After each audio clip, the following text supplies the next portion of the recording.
Hey, Ira, you're illustrating a book, right? I'm excited for you to watch this movie because I think you might get some cool ideas out of it. Oh yeah, I'm just wrapping up the sketching, so I'm kind of getting out my new materials for doing the inking and color and all that. Speaking of materials, yeah. You know what I always thought your comic could use a little bit more of?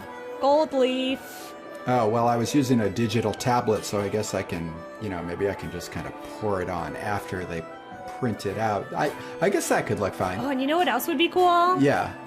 A bejeweled cover. I'm thinking we get some rubies on there. I'm thinking we get some emeralds. Okay, they were... Maybe some sapphires. How are you feeling? Not really sure if that was in the budget with the publisher. I think they were going to do like a spot gloss or something, but I can ask about the jewels. Yeah, and I hate to interrupt. Yeah. Most important thing, we have only about one day before the Northmen get here to murder us all, so if you could kind of just wrap this all up in gold, and so we can hit the road. Yeah, but I think the walls should hold. I don't know about that, and time's running fast, so let's go. All right, let me just wrap it up here. Let me run the spell check. Okay, while you're handling that, I'll just hi. I'm Caitlin Cadieux, an animator and illustrator. Oh yeah, hey, and I'm Ira Marcks. I write and I draw comics. Sometimes they have gems on the cover. They really should have gems on the cover.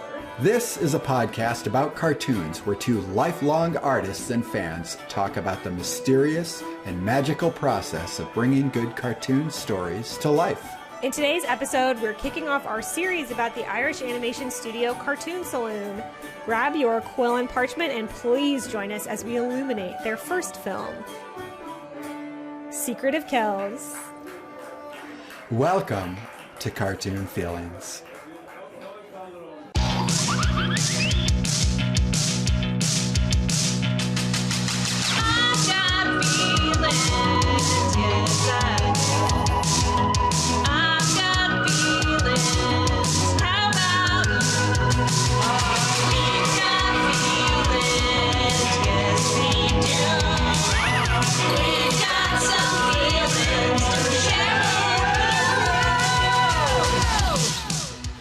Welcome to Ireland. We made it. Yeah, that was a long swim. It's good to get out. It's good to see the green, the Emerald Isles. Oh yeah, I mean this is green season on Cartoon Feelings, I think, for the next 4 weeks, right? That's true. Yes. You want to tell people what we're up to in case they don't know? In case you don't know, and you didn't listen to the end of our last episode, which was kind of rude, we are talking about Cartoon Saloon, the Irish studio, for the next four weeks. We are doing a different Cartoon Saloon movie every week, leading up to their latest release, which is hot off the presses, Wolfwalkers, which I'm very excited to get to at the end of this month. Right, so we're starting off with Secret of Kells, then off into Song of the Sea, and the Breadwinner after that. Exciting times. I am pumped. I'm ready. I don't know why we didn't do this earlier. This is only like episode 8, so there's not a whole lot of earlier. I don't know why this isn't a Cartoon Saloon podcast. Well, I think it's about to be. We were just talking off air a little bit about how we are heavily invested in this studio all of a sudden. And I'm pretty new to it. I haven't been following their work. This is all pretty fresh to me, but I'm in. I'm all in. Ugh, I love it. Yeah. And I feel the same way. And I saw this movie. So it's 2009, I believe. I think it came out in America in maybe 2010. So somewhere around that. Secret of Kells. I saw it maybe a few years after the fact. I believe it had a limited release initially to kind of get it in award season. And then it did go wide at some point. What's interesting to me is that they've gotten a little bit more mainstream. Yeah. If you could say that with every release, I feel. Well, I'll be honest here. I think I wasn't into the studio because I remember seeing the trailer for Secret of Kells. I'm like, that looks boring. And that was pretty much it. So, I'm ashamed now, and I'm not ashamed to say now that I wish I had been more on board early on. But I will admit, on first watch, Secret of Kells is it's a little hard to emotionally invest in, since this is the Feelings podcast.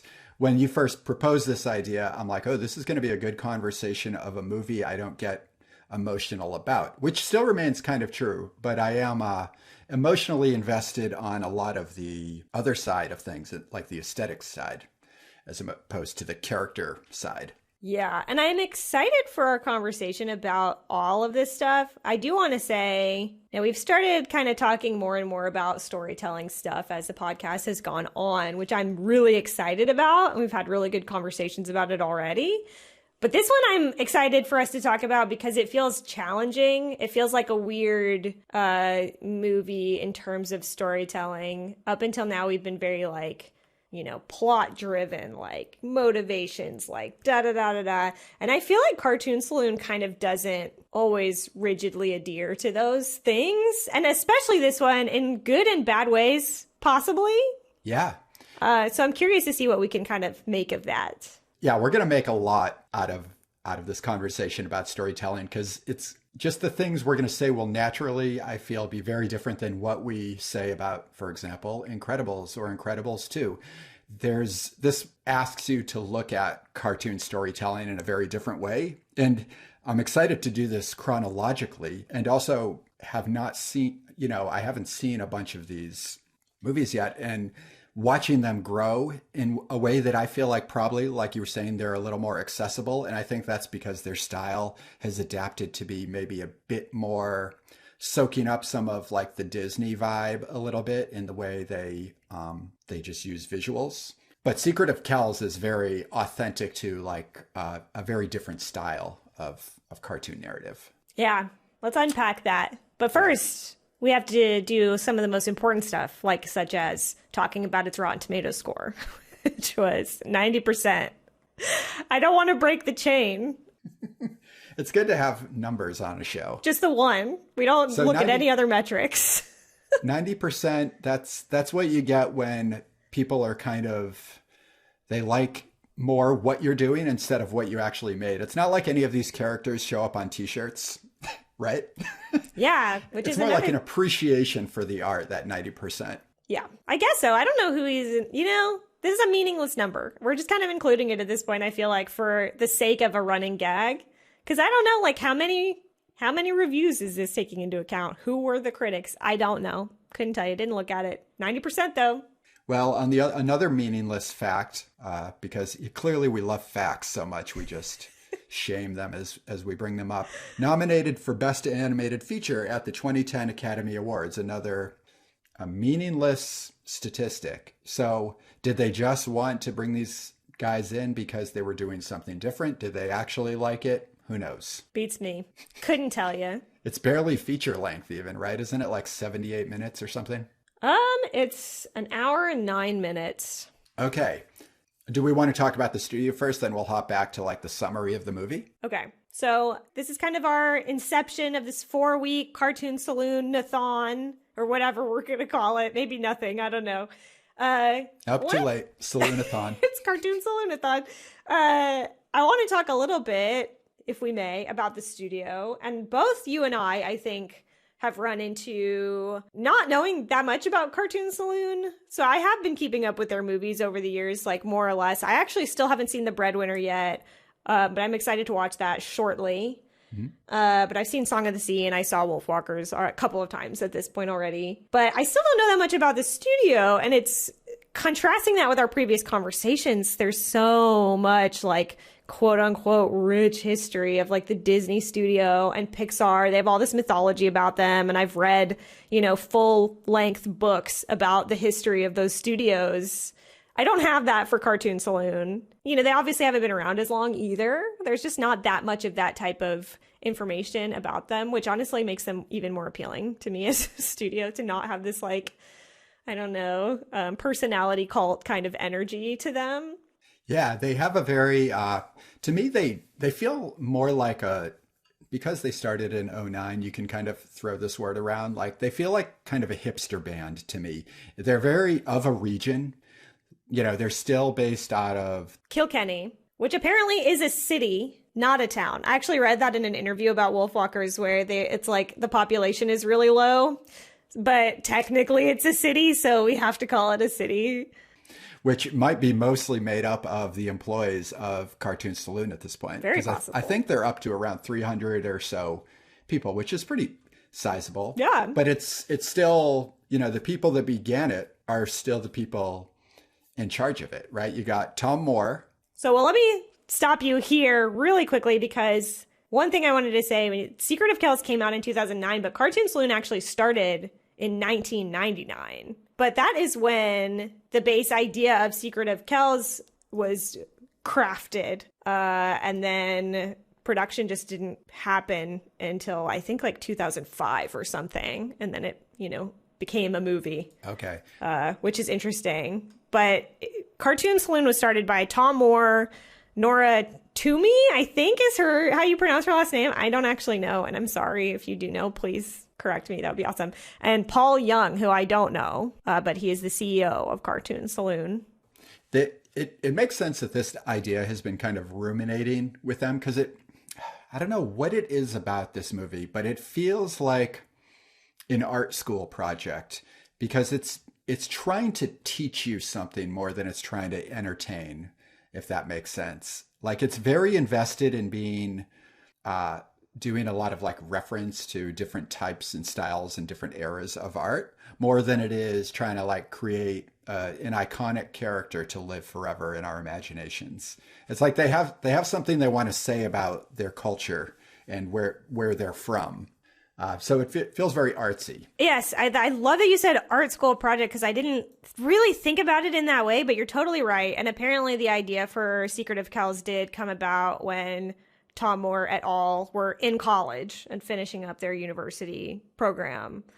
But I was thinking that when I was rewatching it because I had forgotten, I think, how many kind of experimental segments there are in this movie where it's just like, yeah, by the way, this style is happening now. Or they're running through the pages of an illuminated manuscript. Or there's this really amazing sequence that hopefully we'll talk about at length a little bit later when he's fighting this like giant sea worm underground thing, Kruak, and like the giant, I don't even know how to describe it. We'll get into it later, but just what they're doing in these moments, they're a total break from the overall, design and aesthetic and layout of the rest of the movie is so cool. And it totally feels like we're just like experimenting. We're seeing how we can push this and like what this comes out as. Mm-hmm. And I think that's something that I like about this movie so much is it has that and it doesn't feel as commercial. No. And I think Cartoon Saloon doesn't feel as commercial in the way where we're more and more aware every year that Pixar is engineering these movies for us. Right. For better or for worse.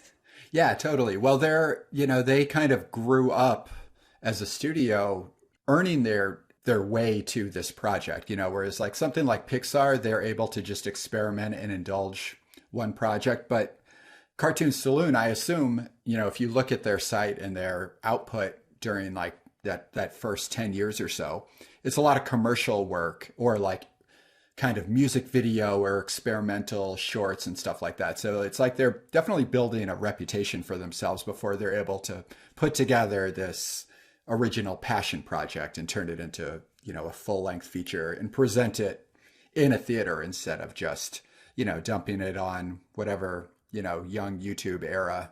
And also another thing, because, we talk about software a little bit, but there's something about this movie and the fact that it came out in 2009 and the resources that were available to us, like was After Effects still like macro media at that point? It was a pretty new flashy program. And a lot of this feels like, oh, now we have After Effects and we can just shift images around a lot easier, which saves like time and cell animating. I don't know. Do you have any thoughts on just sort of like the production of the studio's work at this time? I have more questions than I have answers about it. I was reading an article, and some of this is all just like running together in my mind, and I'm pretty sure it was a Wolfwalkers article, so hopefully by the time we get to that episode, I'll have like figured out which one it was exactly. But it was Tom Moore talking about the appeal of 2D, I think, and still using these like traditional techniques. And the way that he was talking really made me feel like the emphasis was not on these digital production techniques. I feel like I might have put this. Yeah, this was a great quote from director Tom Moore. It says, "Computer animation is moving so fast that Toy Story looks really ropey now," he said, which is true. Whereas there are hand-drawn films from the 1940s that still stand up, Bambi still looks really timeless, and that's because its language is the language of painting and illustration rather than the language of the latest technology, which I thought was so interesting, and it makes so much sense in terms of what they've done. And when I watch these movies, I always think like these were made on a computer. Like I'm thinking that, but I do think like these movies generally will age better than a lot of 3D stuff for the same reasons. Because I've thought that when I go back and watch Bambi specifically, or Snow White, or any of those things, it's really wild to me how it doesn't look like, you don't look at it and be like, dang, like the rendering, you know, I can see all the pixels on whatever. Like, you don't. It certainly looks dated because of its design choices, but in terms of just sheer aesthetic quality, it does not look dated. And so I hear what he's saying. All of this to say, I don't know what they're using to make these movies, actually. Like, I don't know anything about their real concrete process and pipeline or software. I have no idea.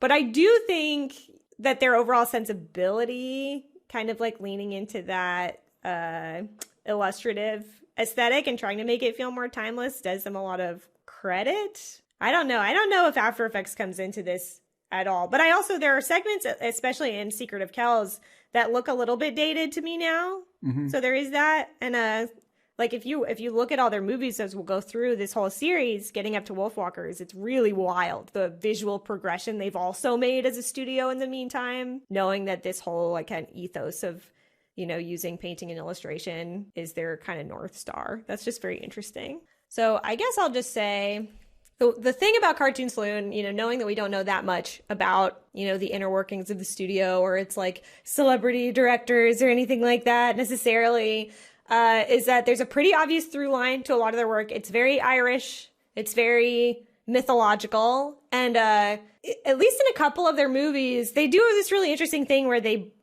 kind of mix up real history and then, you know, real mythology. And they just kind of like mash it all up into this story that gives it a very unique sensibility. And a lot of people have compared their movies to Miyazaki, which I'm pretty sure is one of their stated influences. But it's also very, you know, pro-environment, very, like, there's a really distinct and thorough love and fondness of nature and animals and the forest in these movies that's really reminiscent of some of Miyazaki's stuff. So there's kind of this heart to Cartoon Saloon stuff that just feels very unique. There's also a bit of like another animator's influence that's like not as prominent because it's a very different category, but like the Mark Baker, who's like an English animator. He ended up doing Peppa Pig later, but he's been around a long time and he's like an Oscar nominated guy. But that's the way he uses flatness and things almost feel like children's pop-up book styles. I feel like they're bringing some of that in. Like Cartoon Saloon seems to really want to speak to a pretty young audience. I think they want to tell a more classic fable. Whereas like on the other side of things, you have, especially in the 2009 era, you have studios like DreamWorks that are always dropping in like jokes for adults and all that stuff. Like these guys don't care about any of that. They want to tell fables. They want to recall art history and make it really accessible for a young audience and for adults to appreciate the artistry of it more than like the inside joke of it. Yeah, I do. I feel like these, more than a lot of at least American animation studios, they feel more like art movies to me. Mm-hmm. Even beyond the first one, I think has most of that. Like this is beyond the art school or like university project feel. Which I really mean in the best way. You know, it just feels like the most experimental. It's really obvious that like Secret of Kells is their first movie because it has so many seeds of ideas that they then go on in Song of the Sea and Wolfwalkers to expand on and flesh out in really cool ways. And I love how much they use mythology and the language of mythology and fable, like you're mentioning, is so good. In a way, I get kind of sad watching some of these movies because I feel a lack in our own culture of having this kind of thing. There's not that much when I think of like American mythology. Like, what is that? I don't know, but I feel like we don't have it. And I don't know. There's something very... Yeah, there's like a early American... Well, I was going to get into this a little later, but just the regard for artistry in general, like the way this story talks about like the value of these illustrated manuscripts and the wars that happen over them, that's not anything America is familiar with. Like, we've never fought over a famous book, really.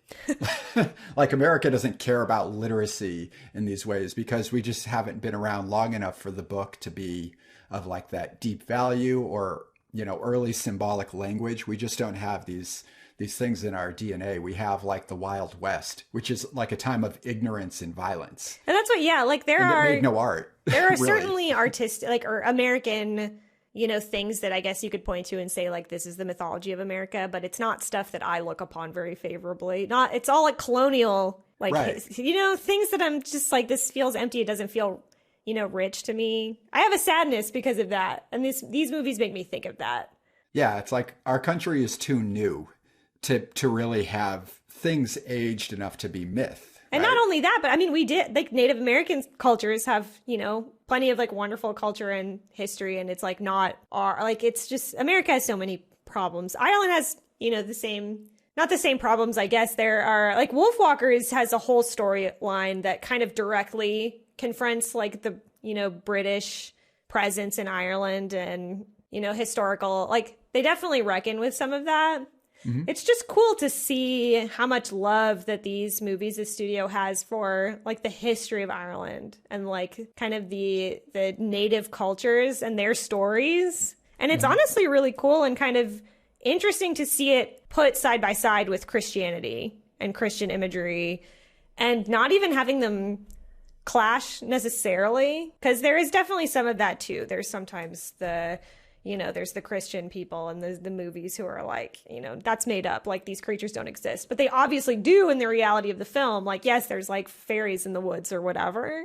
And I think that's really cool and kind of beautiful and just like not something that I see a lot.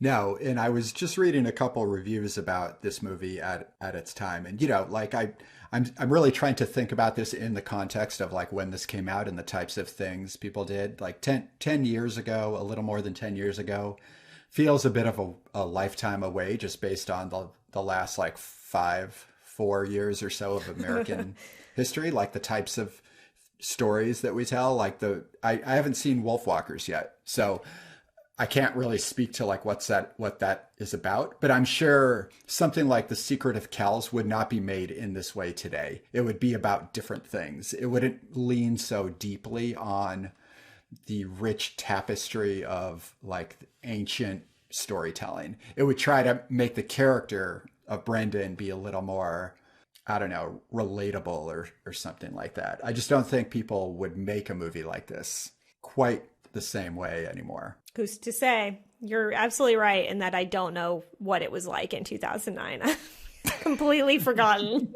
That was 100 years ago or more.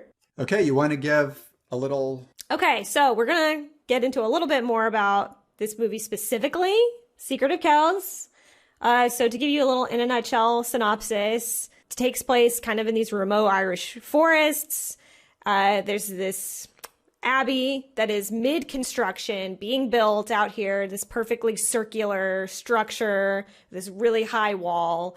And Abbot Kelch is, you know, building this fortress essentially to defend from Viking attack, which has been happening, you know, all over. Stories are reaching this abbey of other abbeys all across the country that have been raided and destroyed. And like the monks there, you know, have been murdered by these Viking invaders. So he is very concerned about, you know, keeping his abbey safe, keeping his people safe.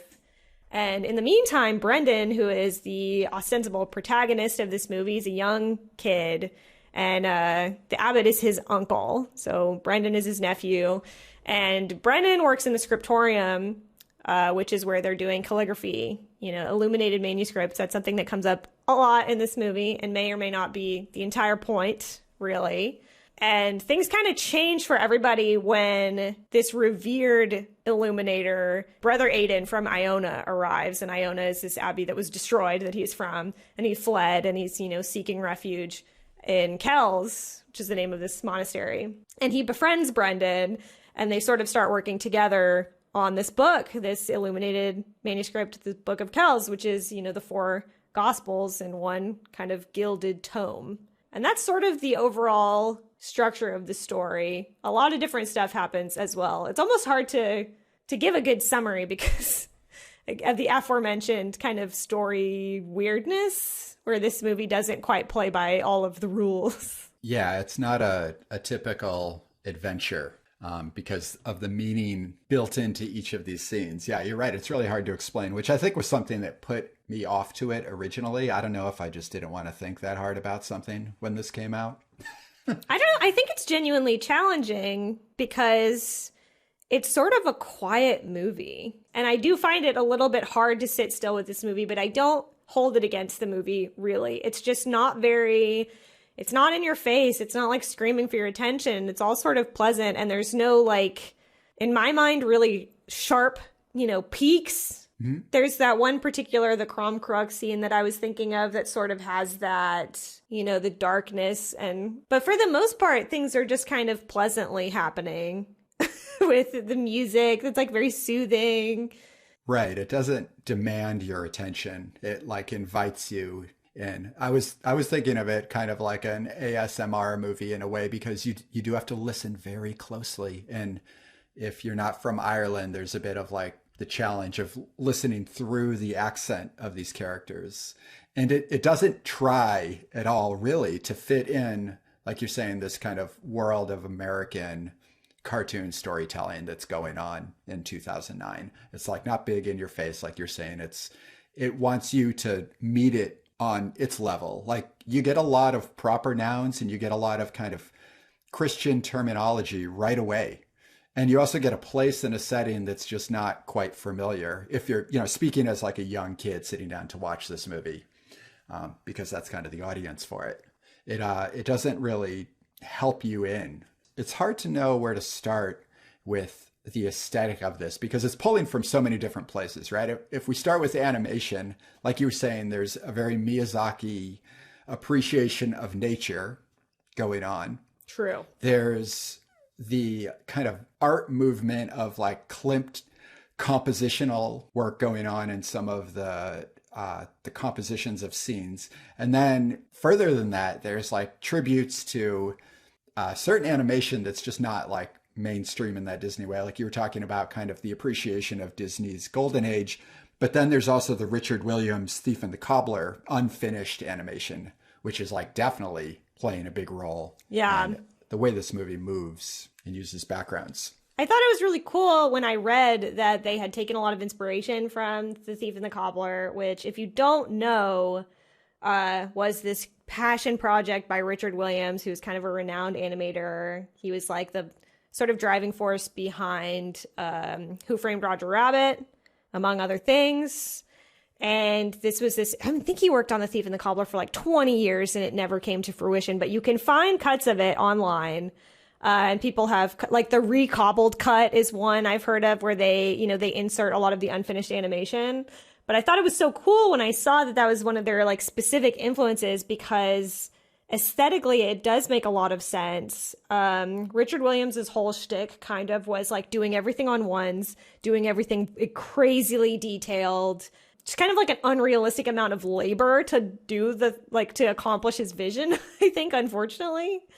But his use of geometric kind of composition, it was just one of those things where I read it and I was like, oh my God, like, of course they're really inspired by that, because how The Thief and the Cobbler has all of these just like wild perspective shifts and like incorporates like the checkerboard pattern of a tile floor or something like that in these really interesting ways that it kind of informs so much of Cartoon Saloon's entire aesthetic across the board, not just this movie. But I just think that's awesome, really. I mean, it's really not that often that you see The Thief and the Cobbler being pulled from as, a direct aesthetic inspiration. You just don't. It's one of those things that's like, it's up here in this tower. Like, you're down here kind of doing your own thing. Yeah. You are not invited into that realm. When I was in college, it's kind of early internet era. Like when I went to school, that was my first access to like high speed internet. And The Thief and the Cobbler was something I remember looking up right away because I had heard about it. I don't even know where I might have seen it before, but I wasn't able to kind of piece together the whole story and the whole movie until I had like internet access. So it does makes sense that this studio coming of age in 1999, this Thief and the Cobbler was like a big talking point. And the fact that it's so different than Disney just made it cool, because even though it's got a bit of an Aladdin vibe, it's using a lot of kind of Arabian Nights flavor, but it's pulling on the point of view of the artist at the time, and the way it's using like the isometric, like flattening of perspective and like Persian miniature design, and pulling all of that from that time and place and letting the characters like explore the way perspective works. So it's almost like a technical game that Studio Saloon is also playing with in Secret of Kells, where they let their characters run through these spaces that couldn't exist in reality, but they're like the technology of the artists at the time, right? Yeah.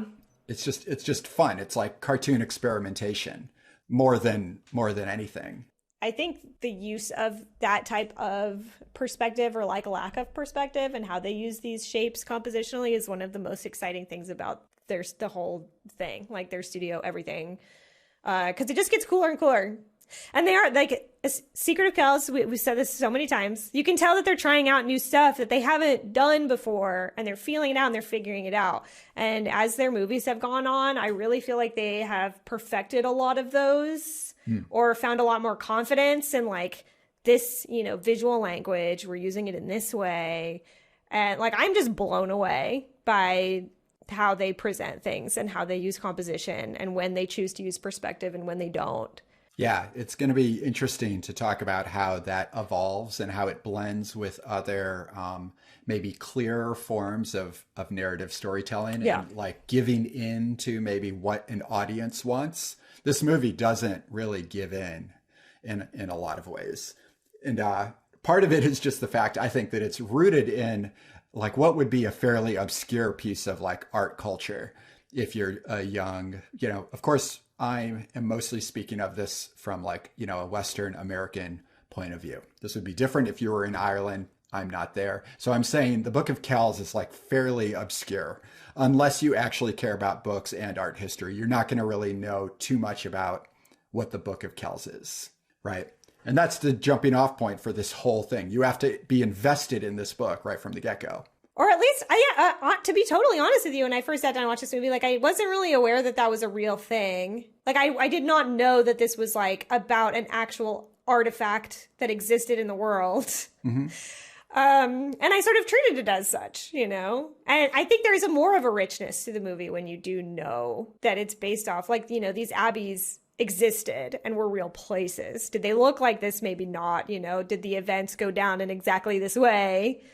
It's just something you don't see, You're not sitting at home watching Lion King and being like, oh yeah, Pride Rock, like the place that really exists. Like it's just not the same.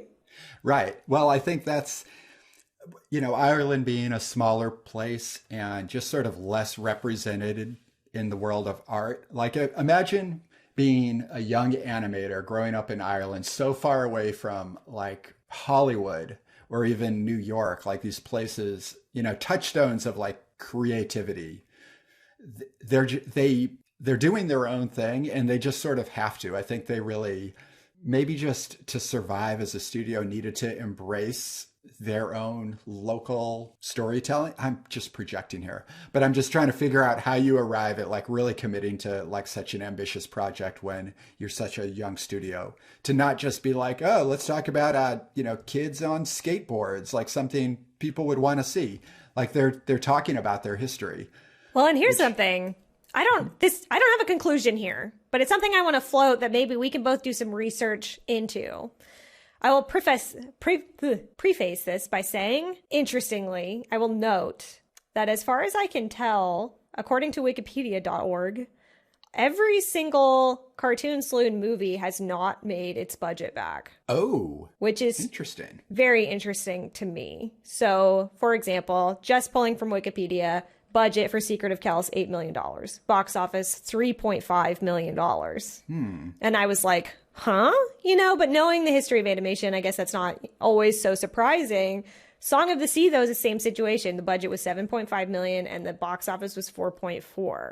I don't know what the funding looks like for Cartoon Saloon. Right. And in the US and in a lot of places, but I know the US studios best, but like Disney is a gajillion dollar corporation. They can afford to back it. And even Leica, the stop motion studio, based out of Oregon, is owned by the Nike Air. They're able to operate at a loss because almost all of their movies, I think, have also run at a loss. They're able to do that because you know where the money is coming from. Right. Like essentially that studio is a rich people passion project. It's always a drag to find that out, but that's just how things work. Like that's how it goes. Kind of a bummer. What are you going to do? But I don't know what the situation is for Cartoon Saloon, but I will say I am aware that European studios, or not European studios necessarily, but like in Europe, funding for the arts is a lot more. It's a lot more than it is in the US, where, I had a colleague when I was at the Atlantic, went to Europe for a month's break to work on a short that was being funded by some kind of like governmental situation there. We don't really have that in the US. So I don't know. Is there some of that maybe going on with Cartoon Saloon? I don't know. It does say it's an Irish, French, Belgian movie. There were a lot of hands in this project. So that's something that I think would be cool to look into. But my main point, not really having answers to those questions, is that I wonder if that is affecting it. Because if you want to tell a story because you're passionate about the place that you came from and the history of that place, and you want to do it through animation, as long as you can find somebody to pay to do that, you can do it. And you can make a weird story. In the US, like, who's going to pay for that? Because we're all like, it needs to and it has to have a cartoon character that we can make toys of and like that kind of thing. Like, it's undeniable that that is a big part of where the bottom line comes in. Yeah. So I wonder, how much is that accurate for Cartoon Saloon, and how much does that affect what they're able to make? Because God knows I would make the weirdest movies if people would just pay me to do it. Yeah, I think it all, wow, I'm glad you brought up all that and the kind of points about government funding in Europe and how that's so different, because it does kind of put the pieces a little together. So my experience with some of that is I've done a lot of projects with funding in the United States and in Europe. So it does influence the way you talk about things. And for one, because sometimes when a project is funded by the government, they ask that you kind of skew it towards whatever their agenda is. So if you're doing something educational for a certain audience that's probably going to be given to them for free as a resource, you need to talk a bit about what that is. So like last episode, I mentioned briefly a project that was about the creative economy of upstate New York. That was paid for by a government organization and given out to kids for free. So it was my storytelling style filtered through a topic that I needed to really dig into. And I was able to do it how I wanted, but it still needed to be in the guise of a resource. So Secret of Kells actually kind of feels like a cultural resource in that way. And I've done similar things for the European Research Council. And you kind of feel like you're part of the culture a little more because the government is respecting the type of work you do. And the artists I was meeting in Europe when I was doing this project were a lot more grateful and felt more connected to like the history of their country and using that as inspiration. Whereas in America, we're all on our own shitty journey. And we want to talk about ourselves and our adventures through the world and our struggles because the government isn't helping us. And I think Please help. I mean, you can tell stories about America, and like obviously, but I think it changes the artist's relationship with their homeland. Yeah. In a way to have where the money comes from makes a difference is all I'm saying. Yeah. So yeah, in conclusion, there is no conclusion, but I think all of that is really interesting, and I will make a point to look into that more. Yeah. So I'm going to jump back to the inspiration for this specific project, Secret of Kells, and the Book of Kells. So I just did a little bit of digging on the book itself because I've had a love affair with books. I'm not a fast reader. I think I love the idea of books more than I read books. I'll take it. So the Book of Kells is like iconically one of those. So right now it sits in Dublin and it's been there since like 1660. And I love saying dates when you're talking about Europe because it makes America feel so dumb and young in a lot of ways. Like you can walk into a pub in Ireland, it's from like 1498 or something, like places that are still in business. It's just crazy so like right off the bat, just the span of time this movie is asking you to look at is quite epic and a little hard to enter into right away. The book itself represents this kind of pre-medieval era of Christianity like coming to fruition and a rejection of like pagan ideals, right? Because right off the bat, when this movie starts, we see like a closed-in wall around a central tower. And that tower, that abbey, is still there. Like you can see photos of it. It still stands. So all these little artifacts that the movie's touching on, you can go and see them. And I think that's actually pretty important. So if I was like a cool little Irish kid and maybe I hadn't really like embraced, where I grew up and what it means to be Irish, it would pretty awesome to like watch this cartoon, think about it a little bit, because maybe it's the only cartoon you got to watch. You watch it a bunch of times and then like go out into the world and see these kind of Celtic knots and spirals and this like zoomorphic design appearing in museums and on buildings and like in these decorative arts like around where you live. I think that's like kind of a magical thing this movie's doing that I hadn't really thought of before. And we wouldn't relate to it here in America in that way. So yeah, I'm kind of projecting, but I think that's kind of a magical thing, the way they base it on this book. No, I think so. I mean, at the one bottom line we can always come down to in this movie is that it's obviously like there's a lot of love for Ireland in it. And everything that entails. Yeah, we definitely miss that in America. So this is a movie about storytelling, basically. And it's about literacy not in the same way, but I mean, with Rats of Nim, we kind of ended up digging into these ideas too, because that's a movie about illuminated manuscripts in a way as well. It like starts off with a glowing book. Oh, that's so true. It's like this kind of idea of the special artifact of the book, like the preservation of a story. Yeah, I mean, what's an animation but like a preservation of a story, but in like a different medium? You know what I'm saying, man? I'm feeling it. I'm feeling your vibes and putting it down. Well, and it's funny you were saying that because this doesn't feel like a good +1 to the point you were making, but it made me think of in this movie when Brendan is afraid to open the Book of Kells initially because he's been told there's all these myths surrounding the book, and he's been told that if a sinner looks at it, that it will strike him blind. And he's at that age where, he believes that might happen. And when he says that to Brother Aiden, he's like, oh, you really think that's going to happen? Yeah. Well, it's your choice if you want to look at it or not.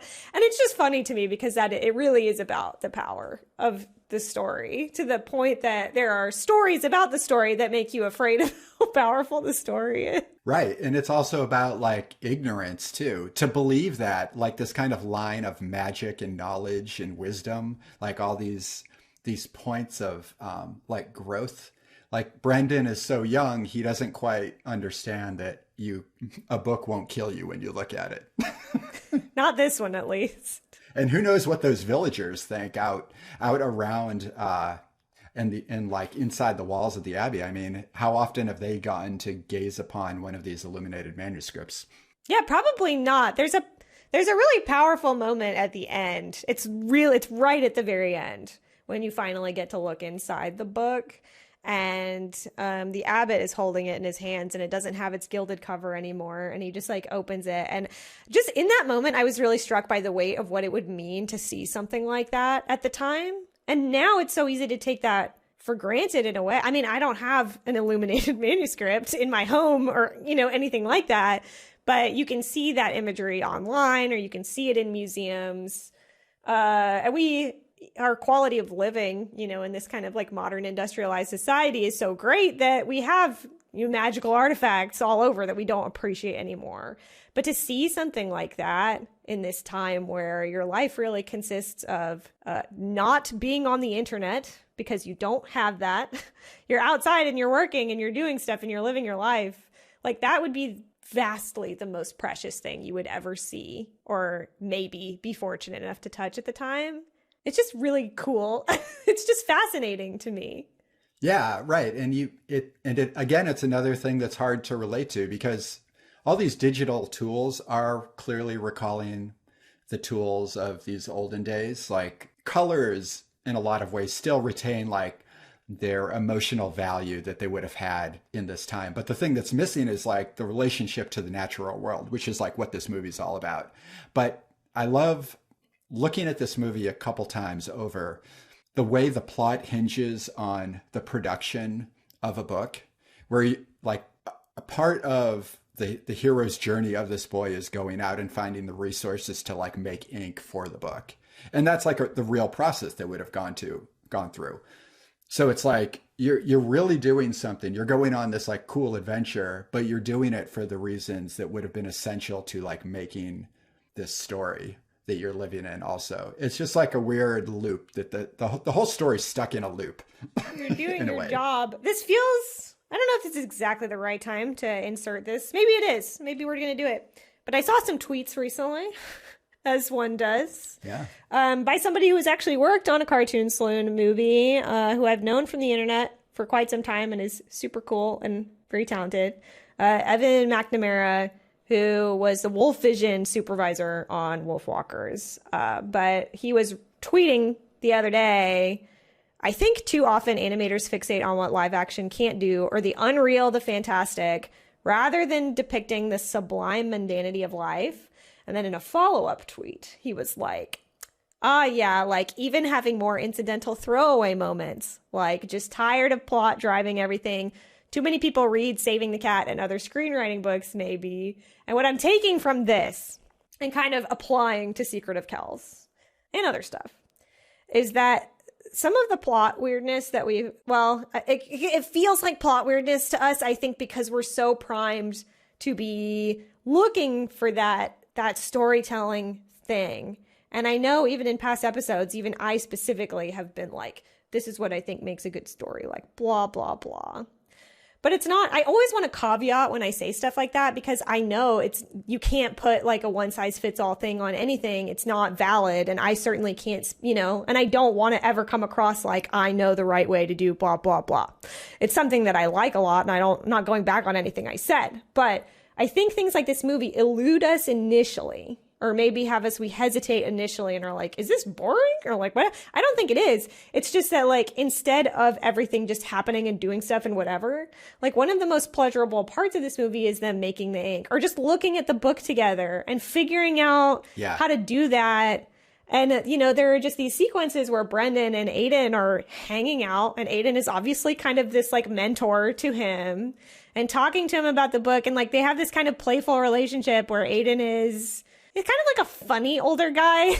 Like, he's not like teasing you necessarily. He's not being mean, but he's just like, he's the kind of old guy that would like probably play a prank on you, when you were a kid, but that you always like looked up to really intensely. He's childlike. And they spend a lot of time on that. And so I think initially, if we're looking at it through these eyes of, like, why isn't this Spider-Verse where like every single like, cog is perfectly tightened, like whatever. And I think the Spider-Verse is fucking great for that, as I've said, but I don't think it's mandatory, and it's refreshing to see other stuff like this. It's nice to see those slice of life things, where it feels like there's no point to this scene if we're like rigidly looking at it through this like one set of things, but it does have a point. Like, it is saying something. It's just in this its own way that is not, as over the top, or as like, look at me, like I'm telling the story. Yeah, it has a different set of values. And I mean, a lot of other movies have books in them, but the way this movie cares about books is, very different. So it's just like the values of the movie you have to kind of like come to terms with and meet. And the journey you take there can be like a rocky road. Like the first time I saw My Neighbor Totoro, I probably was kind of bored, I'll admit, but now it's like one of my favorite stories of all time because I learned to love it in my own way. I am too old to like say I got everything that was cool the first time I saw it. It's like, sometimes I was just stupid. See, I love Totoro right away because the first time I saw it, I was probably like 4 years old. So I was like, this is great. Yeah. But I'm glad you brought that up, actually, because I wanted to. And I don't want to spend too much time not talking about this movie, but I like this. This is like the first kind of not heavy plot driven film, I guess, that we've talked about. So it seems like a good opportunity to jump on that.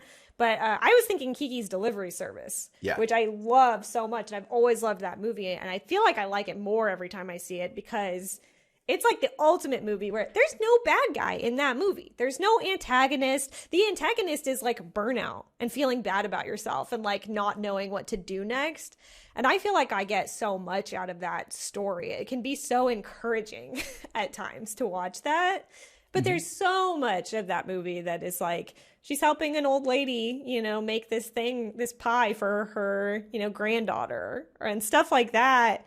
And it's an absolute delight. So it's always worth, you know, looking at stuff like that too. And hopefully at some point later, we can do an episode where we can get into that type of storytelling more and wrap our heads more around that. Yeah, definitely. Well, to compare, so the Miyazaki flavor of this movie to me comes from more maybe the medium of paint and some of like the use of color or the setting, but it is actually quite different than the way Miyazaki does like verisimilitude. And I think you've brought up those little like moments of realism, like when a character moves their foot in a way that feels real, like a kid feeling anxious, or like you just said, a scene where somebody bakes a pie, like all these cultural touchstones that put us in this place. To me, the Book of Kells is not emotional because it uses that very differently. It's like we're already in the Book of Kells. So the Book of Kells exists if you know history. It's in a museum somewhere. We're hearing the story of the character who brought that book to fruition. So we know he's not going to die. And he's also kind of in the book. Like by the end of the movie, he's in it. So it's like the book is an artifact, but it's not really an artifact in the movie as much as it's the thing that's like slowly closing in around the character in the world. I don't know what I'm saying other than... But I like it. It's kind of a surreal loop that the movie is creating that makes me feel like emotionally disconnected from Brendan's journey because it's so mythical. Yeah. His journey is like it's like an old tapestry. It just happened. And that's all, you know? Yeah. Well, and this is drawing so much from mythology, but when you think about, God, I wish I had like the perfect myth to use as an example off the top of my head, but really any kind of fable story, a lot of the time you don't even hear the character's name. It'll just be like so-and-so, like the blacksmith was on his way to the whatever, that kind of thing. There's always a layer of detachment because it is a lot of the time educational, you know, or it has a moral or something like that. And the way that this movie is structured is sort of like that. And, you know, I don't think that the filmmakers would be upset if we were like, I emotionally related to the characters, but I just don't, it doesn't feel like it's the point. Yeah. And it feels intentional, really. Like, I also don't think they would be upset if I, you know, said like, I wasn't really worried about him dying at any point, and I didn't have like because it's not the point. I don't worry about that when I'm hearing a mythological story. That doesn't mean I don't like those stories, right? Like, you know, I'm not upset about, I don't know, like Odysseus doing hero stuff. I'm not really worried about it, but that doesn't mean I'm not engaged in the story. Yeah, it's just a different type of engagement. And in my brain, you know, when we sit down to do this show, I like the idea of kind of like calling upon the journey we've already gone on and comparing what we're talking about to what we saw before. In a little way, it's like we're walking through like the history of animation. So, you know, when I think about like talking about Burrow last week and all this like emotional investment in these cute little characters that basically are stand-ins for types of people, this movie is just a hard turn away from that, in that I don't feel quite his emotional connection in the way, because it's such from a different time and place. So yeah, that's kind of just all I'm really saying about that. But I do like to think about the way this character just inevitably ends up in this book. Like that's a cool little like magical realism thing that I guess when we get to the end of the movie, we'll talk about that, because it's got a strange ending. Yeah, the end. Yeah, it is strange. Okay. So where do we go from here? Well, I just wanted to dig into some of the visual stylings of this movie a bit more. So another thing the Book of Kells does that I think just pairs well with animation is all these like manuscripts were worked on by various scribes over long periods of time. So as you look through them, I think you can probably go on Google Books or something and look at some of this work in high res. You can see the handwriting change over time, and you can see the influence of like different artists who maybe had a finer eye for detail or were more character driven or could do like, I don't know, a straight line better than another artist. And to me, that's just, we talk about collaboration on this a lot, and probably these books feel magical because I would imagine the people of Cartoon Saloon could have gone and looked at the Book of Kells in an art class at some point. I don't know how far they were from Dublin, but I'm sure I would guess they've seen this book in real life, and it evokes, to see something like that in real life would remind you that it was made by hand and a group of people. And that would appeal to a cartoonist, I would think, because it's just another form of collaboration. So I thought that was just something that came into my mind researching. This is just a quick interjection, and I want you to keep going. But I thought that earlier when you were talking about the movie being about a book, and then the movie is kind of the book and all of this stuff. And I was like, and it's funny because it's not just a book, it's also like a drawn book. Yeah. Which is fun. It just wraps back onto what we said, like we were talking about Spider-Verse, and it's like how a lot of these movies end up having to do with artist stuff or being about artist stuff. And I was just like, it didn't even occur to me until you said that. Right. That it's kind of about art again. Well, it's like that little thing in the Spider-Verse episode, I had this moment that I was like sucked out of the story and just felt like I was watching the story engage with itself. Whenever Spider-Verse starts to show you panels, I think this movie gives me that same feeling. Whenever we see the Celtic design patterns and the characters moving around them, I feel like I'm watching this movie with the world and the artists, because they're also talking about like an aesthetic that goes back farther than them. They're not laying claim to Celtic design in this movie. They're not like, yeah, man, this is our own style. We sat down and we just like made this up, like, because we're artists. They're standing on the shoulders of a history of artists, and they're not too proud to admit it. And I think that it just engages with you on a different level when you realize that they're doing that. I agree with you. Cut that out that I said that. But yeah, I mean, I do totally agree. I just don't have anything cool to add. That's fine. I just feel like you nailed it. I know. I'm not, I had all these thoughts and I'm just working through them. And I'm sorry, they're not like yes-anding for you. I think this is honestly really great. Some of it is we are just processing this movie. It's harder. Yeah. We're grappling with it. It's not the same as like Toy Story. It's like, yeah, we get that. This is a little more challenging. Yeah, I think audience, if you're listening, I've edited this well, so it sounds more natural. But like Caitlin and I are learning to talk about this awesome studio because we're watching the movie where they learn to speak to an audience. And I think we're just sort of like grappling with how to have a conversation about their look and their style without sounding dumb. Well, and it's hard. Like, I know I keep talking about all the other movies, but I just feel like my love for this studio has grown so much, with the rest of their output. And then it just makes me feel even worse that I haven't watched Breadwinners yet. I've honestly been afraid to do it because I know that it's going to be emotional. And so I've just I don't know. We're all in a weird place emotionally in this day and age. So I just haven't yet, but I am going to very soon. Oh, so I got this back to Secret of Kells here. I'm deep in it. You can't take me out of this movie. I don't want to. I'm going to push you into it harder. Okay. So Tom Moore said this cool thing that I'm sure is going to come up more as we get into these other movies, because to me, this is the big thing that they're doing as visual storytellers.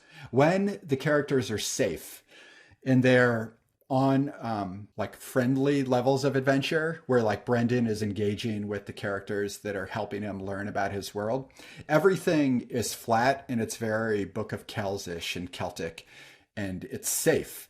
It's symmetrical a lot. It's well balanced. It's very kind of grid like in the way a lot of the art movements that they're referencing are. But when the characters are in danger, there's a perspective shift. And I think some of this comes from the wildness of the thief and the cobbler. When you get like the thief running, he'll like enter into a thing that does sort of an Escher style breaking of perspective where he can no longer run because the lines have like crossed over into another dimension. And suddenly what was once a floor is now a wall. Like that movie does these kind of like interesting games with perspective.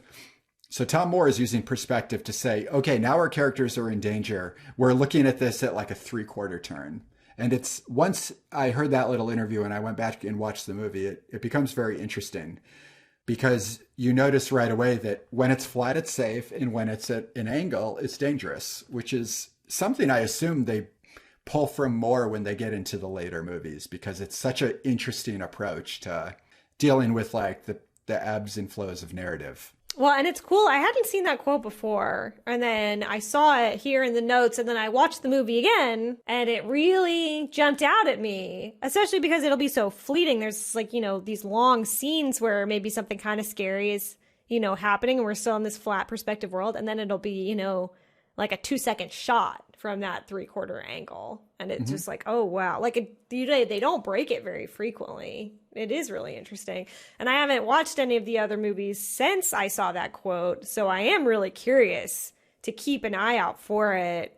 You know, again, going back to this being their first movie and them experimenting and learning a lot of stuff, I do notice that the animation is more simple in this movie than it is in later ones. Even Song of the Sea, like there's, you know, a significant like look evolution there.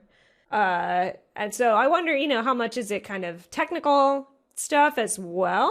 I don't know. Yeah. We're going to keep an eye on it. We're going to get into it. So on that note of the way characters kind of engage with their world, I was thinking a little bit more about the way background design works in this. And once we get into the plot, these things will just pop up. So I'm trying not to like dig too deep into them yet. But the way characters are presented with obstacles in their world is pretty interesting. So for example, like when you learn to draw a composition for like a comic book or a cartoon or any scene that has depth, you learn about tangents, which is basically like, let's say you have a character standing in a doorway. You never want to align like their nose against a wall, because if the line of the nose meets the line of the wall, it draws your attention and flattens the image instantly and breaks the illusion of depth. So if you're having a character stand in a doorway, either move them far enough from the doorway where they're not overlapping, or overlap completely where there's no question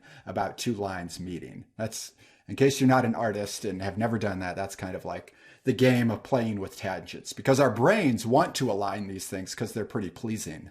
So this movie plays with that kind of philosophy of art a bit, because a lot of things align in pleasing ways, which breaks the illusion of depth, but also conveys the symbolism of something, right? In the way, like, for example, when the characters are climbing the oak tree, suddenly we'll be viewing them through a little window in the oak, but it's just a cutout that recalls shapes we see in the Book of Kells, but it's not actually a shape we would see in nature. It's just like a clean geometric form. So suddenly we don't feel like we're in the tree as much as we feel like we are literally in the Book of Kells. And I don't know, that's, again, one of those things that's presenting itself as like, this is why I'm not emotionally invested in this movie, because I'm just thinking about the artistry of it. Yeah, I mean, it's interesting you say that, because I don't feel like those things go against each other. But I do spend a lot more time thinking about the artistry than I do about the plot. Well, I'll just say this, just to be clear, so when I say like emotional investment, I mean like the Jessie character in Toy Story 2. Like, I'm never going to meet any character in Secret of Kells on that level that I meet Jessie in Toy Story 2. And to me, part of that is because this story is so symbolic in that way. I'm not going on that style of emotional journey, but I am going on like an artist's emotional journey, if we can see the difference in that. Yeah, 100%. And I do. When I watch this movie, I feel, and a little bit with Song of the Sea too, which I don't think you've seen that yet either. Nope. But those, I relate to them more, like, as we've said, a little bit more of like an educational, or I'm watching just like a classic story. And then, you know, there aren't really Jessie type characters in those types of stories. And I don't love them any less for it, but that is true. And then in Wolfwalkers specifically, I do get that. There is some of that not finally, because I'm not sitting here like waiting for it. But it's interesting. And I wonder why. And we'll talk about that too, I'm sure, in comparison. But there are characters in that movie that there's a lot more given to the emotional weight and the kind of intimacy that you have with them. It's a little bit more of a personal story. And so that's also an interesting evolution. And I don't know if that's indicative of a greater change. I don't know what they've got coming down the pipe after that. So that will also be interesting. I would think to talk again about the studio a bit. I mean, they're growing, they're responsible for more employees, like not to get suddenly practical after talking about all this art, but you do. Always talking about money. But I mean, really, that's how you get this stuff done, as we've said a million times. So finding your connection with the audience that's going to pay you to do what you want to do and finding that middle ground is part of it. And even in the trailers of Wolfwalkers, you can see that, oh, this just feels a little bit more accessible to an American audience. It's like aspiring to another level of what they've already built, but you can also feel that like the characters just hit you in a different way than they do in some of this earlier work. But I guess that's the nature of being an animator anyway. You're going to make more accessible characters as you build your skills, but yeah, who knows? But like the characters in Wolfwalkers would be on a shirt. I could see that. Whereas this doesn't, but whatever that ineffable quality where they transfer from not being on a shirt to being on a shirt, they have. It is a thing. Yeah. Like we didn't make that up. That's real. That's behind the scenes. So other than the magic of the fact that this movie is like 95 or 90% drawn by hand, just a couple things on the themes before we get into the plot. So what I was kind of pulling out of this is just this basic concept of reconnecting with nature seems to be like what this movie is about. And there's something interesting going on here that it's really a story about Christianity, but they've managed to take all that out in the way Disney would extract all like cultural reference from their early works, right? You don't know Pinocchio is an Italian story when you watch it. In the same way, you don't know this is like a Christian story when you watch it. I just think that's interesting, to be able to strip out those sort of meanings from something. Well, and you're touching on something that I wanted to get at earlier, and I feel like I was just failing at articulating a greater point. Or I guess I still don't have a definitive conclusion. And again, I don't want to spend too much time just constantly talking about Cartoon Saloon as a whole, but I guess this is probably a good movie to do it on. But it's something that I like a lot about their movie, and I can't quite figure it out. But they do that. It's like there are these strong Christian references, like real historical, like Christianity was a thing, but with no commentary on if it's right or not, or if it's true or not. I think that from like a Western perspective is so weird, having grown up in a culture that's like, here are VeggieTales, an animated cartoon series of talking vegetables that teach you about how Jesus is, the lamb or whatever. Which in hindsight is very strange to me. But as a kid, I was totally on board. We're not used to that. And there is a lot of that in American culture, even if you're not Christian or raised Christian. I feel I was raised Catholic, and I went to Catholic school like all the way through high school. So I was in it all the time. But that's what that is. Even like Prince of Egypt, DreamWorks, 2D animated Prince of Egypt, this whole movie, which honestly is a really fantastic movie, and I feel like not enough people, a lot of people do talk about it still, but if you just haven't seen it in a long time, it looks really good. It's, it's kind of cool. Watch it. But it's predicated on the whole, like the reality of that world is like, God is real. Like God is the burning bush, like all of this stuff. There's no question. This was made to appeal to Christian audiences as like, this is a real story that we're telling you. And then to look at Cartoon Saloon's output where it's like Christianity is real, what is very interesting is, first of all, there's no, God came and he did this. So you have like perfect verification that exists. Right. But there is that for all of the like fae, mystical, magical elements of the story. So, we have the fairy in the woods that can turn into a wolf and that kind of thing. So, and I don't know, like my brain just like shorts out here a little bit, I think, because in any other situation, I would be like, what are they saying about these things? And I don't know. What are you saying about these things? I don't know, but I like it a lot. And it makes me laugh in Wolfwalkers just occasionally. A character will be like, Jesus, Mary, and Joseph. Just as like a little swear or whatever. And I'm like, you do not see that. And it's just, that's it. There's no more or less to it. But I was just like, oh God, like this is happening in like the real world, like our world, right? But then it also has these like magical elements, and it's just something that is so unique to Cartoon Saloon, I think. And I'd love to know more about that. I want to talk to them about, their feelings on all of these things and how they fit together in the same world. It's just cool. Yeah. Well, I guess for now you'll just have to keep talking to me about it. Should we should we get into the plot of the movie? I think we should do it. Now is the time. Cool. Let's take a quick little break and then we'll hop back into the Abbey. Oh. Okay, let's do it. Can you hop into an Abbey? Take me to church? Maybe. There's church. There's only one way to put it.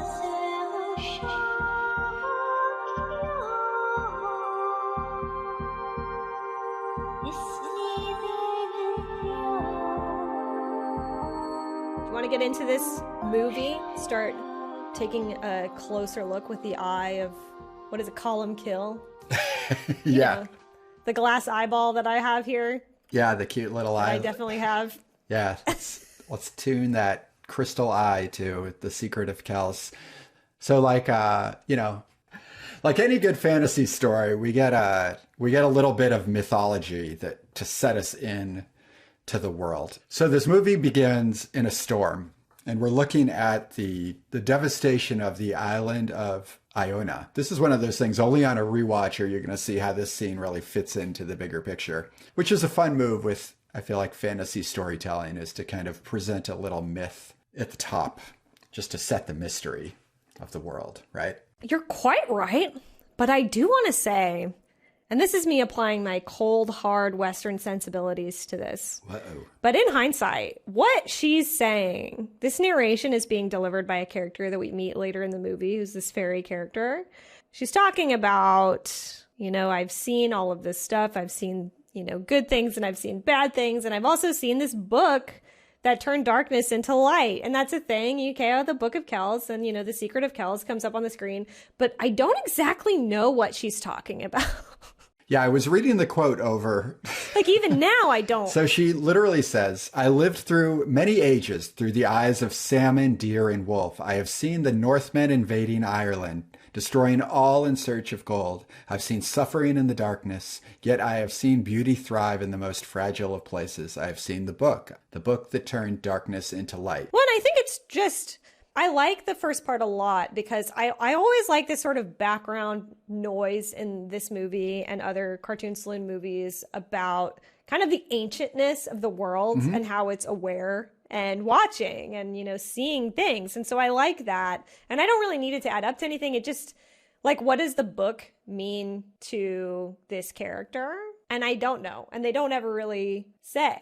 Right. It's a weird setup. It's more just the flavor of, because we also see Brother Aiden sailing away from the island of Iona. So we know that like something bad happened and then we meet him later. I don't know if we're supposed to like recognize that was him. A little kid probably wouldn't. But yeah, it's a weird setup because she doesn't seem to have too much invested in like the idea of books. She's like the pagan mindset of this story. She's just looking at the natural world, right?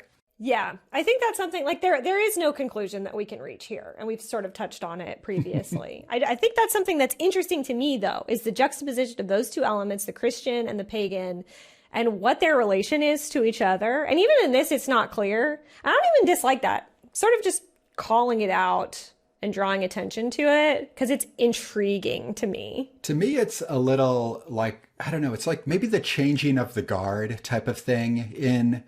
All right, so Lord of the Rings, a lot of fantasy stuff ties back to Lord of the Rings style storytelling. So in that book series, it's the like any good fantasy story. Yeah, it's the end of Middle Earth, right? The elves are leaving and it's the age of man, which is a different ideology.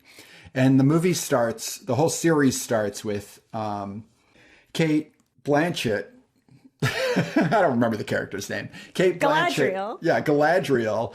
Talking about how things that, were once forgotten should not have been, or whatever she says. Yeah. To me, it's kind of the same thing. It's like the world has changed. Yeah, the world is shifting. Like we've moved inside the Abbey, like we have books, we have society, and outside of the world now feels a little more dangerous because we simply just don't understand it. Yeah, and it's just, watching this, I just wonder, like, how do people... So there's this abbot... The Abbot Kellic that we meet pretty shortly. And his role throughout this movie is kind of to be the strict parent sort of, he's Brendan's uncle, who is sort of our protagonist as a young kid. And he's kind of, you know, to keep you safe, you need to stay in the walls. Like, don't go out into nature. There's this like clear, hard line that's drawn. Yeah. And then you have Brother Aiden, who we've caught a glimpse of, and he shows up later, who seems a lot more connected to the forest and to nature. He's fine with going out and spending time, you know, in nature, apparently. I don't think you ever really see him out there, but he wants to go out and, you know, get the ink materials. And one thing that I'll just bring up now, and we could talk about as we go on, is the cat. He has this cat, Pangerbon, this white cat, who has a very striking aesthetic resemblance to this white wolf that we'll see later, that actually is Aisling in kind of this wolf form.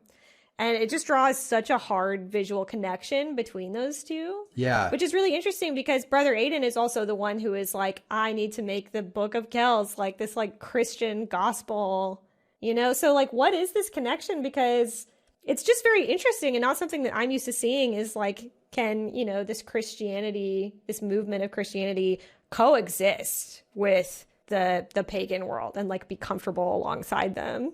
Right. Yeah. Right. It's one of those, right. This is one of our sticking points whenever we talk about these animations, because there's clearly a sacrifice of story sometimes for the pursuit of the love of moving stuff around the screen. And we're stuck with these questions as to like, how does this add up? And this is definitely like one of those. Is it saying like, really, I think it simply comes down to like, stop and smell the roses, look around you and bring that into your work.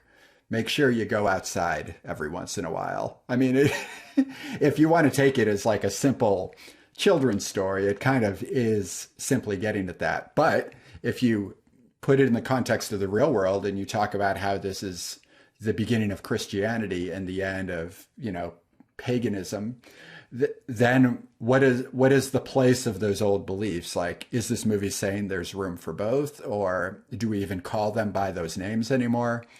It becomes complicated when you apply the real world to these fantasy worlds. Yeah, we have no answers, but I think it's a cool juxtaposition, at least, like not something that I've seen before, really. Like, I don't think you would see something like that either in a lot of Western, like American stuff. People don't really like to be posing questions like that when religion is on the table. Yeah, no, yeah. So even right off the bat, after we have our little fantasy opening with a little bit of poetry and a title card, we get a shot that kind of, to me, presents the whole style of this movie, which is like a very graphical look at the Abbey of Kells. So I sent you a picture in the chat of the Salters world map, which is kind of a famous British world map of the time. And this opening shot of the Abbey really reminded me of this era of medieval map design. And it just kind of talks about the persuasion of Christianity through art, which is kind of like a bit, you know, this movie is like about the role of Christianity, or the messaging of Christianity a little bit, and the lengths it will go to like preserve what it wants to say about the world. So like that map, if you look at it, it's not that it's geographically accurate. At the center of what is like this round disc that represents the known world is Jerusalem. So it's really like the world as told through the story of Christ. So in the way, like at one point in history, the earth was like the center of the universe. But as we learn and understand science, that is no longer true. So but it is flat. Right. But it is totally flat, just to be clear. But this idea that when you flatten a design and you start to place things in context to other things, you really convey a narrative. So like the Abbey is this big tower in the center with a big protective ring around it. And outside of that is forest, like the unknown world. So this image to me is probably like based on a lot of those persuasive maps of the time. And it's also a bit of like how these, you know, religious locations were set up. So I don't know. It's just, there's just so much like coming through instantly in this first shot of this movie. If you know anything about this type of stuff, which, yeah, I don't know. But yeah, no, it's like a little bit of like a flashing of the pedigree of the people who are making this. They're like, hey, here's what we know and here's where we're going. Right. You're like, oh, okay. And yeah, they're like these old medieval maps too, where they're just like fundamentally inaccurate. It's like they're mind maps. Yeah. And it's cool to take that sensibility into actual composition design. It's just like a way of thinking and showing what's important. And just the religious themes kind of add a whole nother layer on top of that. Right, because it pushes out everything that's not essential to its culture. And it is literally a mind map. It's like the point of view of the people, and also kind of lets us into Brendan's way of thinking, because he is our main character and we are like following his journey. So this is the story of the world that he knows. His tower is the center of his universe. Yeah, as we find out, like he's not outside, like allowed to go outside the walls. It's like literally true that he has never experienced anything else but this enclosed circle of existence. Right. It's kind of a whiplash with some of the stuff in this movie. So like that open, you know, I can talk about this like history of map designs, like medieval imagery. And then suddenly we meet the character and he's basically Aladdin. Like he's just running around chasing a goose for like 8 minutes, I feel like. And now we're in like, you know, a more kid-friendly cartoon. This section of the movie feels the most like, almost like a pilot pitch for a kid series, where it's kind of about like the wacky hijinks of Brendan, the young monk, and he's chasing this goose because he wants to get the feathers for quills, for the calligraphy in the scriptorium. And then all of the other monks who are just kind of bit characters. They might have names in passing, but I've never latched on to any of them. They're kind of a gaggle. They always seem to kind of come together as one group. Yeah. But they're all kind of like getting in this too, and they're having fun, and they're carrying on. And that gives us like a ripe opportunity for Abbot Kellic to show up and be like, are you guys having fun right now? Yeah, he's obsessed with plans because his goal is just to get this wall done, right? That's all he cares about. Yeah, so you can see the outer wall and it's like riddled with scaffolding. I mean, just everywhere scaffolding. People are up there. They're building these walls. There are these really cool kind of design sensibility where you can see the walls unfinished and there's just like big scoops taken out of the top of the walls to show these like unfinished, like unbricked up sections of the walls. That's cool. And yeah, and his whole thing is like, the Northmen are out there. It's really dangerous. We need to get this wall built and like work needs to get done. So we don't have time for shenanigans. No fun allowed, whatever. And I guess he's just kind of the classic hard ass abbot trope that we all know and love. Yeah, he's kind of got like dark sunken eyes a little bit. He's like the fatherly figure here. And he even says, so through the strength of our walls, it's through the strength of our walls that others will come to trust the strength of our books. So he's definitely like, kind of military and wall building, like safety first, which I don't know, you can't really argue because the town, spoiler, their abbey is destroyed later. But I guess it was not wrong. Like it seems to be some of, sort of the darkness of this is that it's inevitable. It seems to be conveyed that this was always going to happen. It was just a matter of coming to terms with it. I don't know. Do you feel that? Because the character of Brother Aiden seems to believe that they're coming and you're not going to be able to stop them and all we can do is run, which is interesting. Yeah. I think this almost is like the easiest thing for me to sink my teeth into so far, flexing my old like analytical skills that we've honed so far. But the character of Abbot Kellic to me is very much the classic, and I mean it's actually this time and not as a joke, but like the trope of, the character who is so blinded by preoccupation with these specific material things and goals that he just can't see reality. Yeah. Which, I mean, that feels timeless and relatable at this point in time.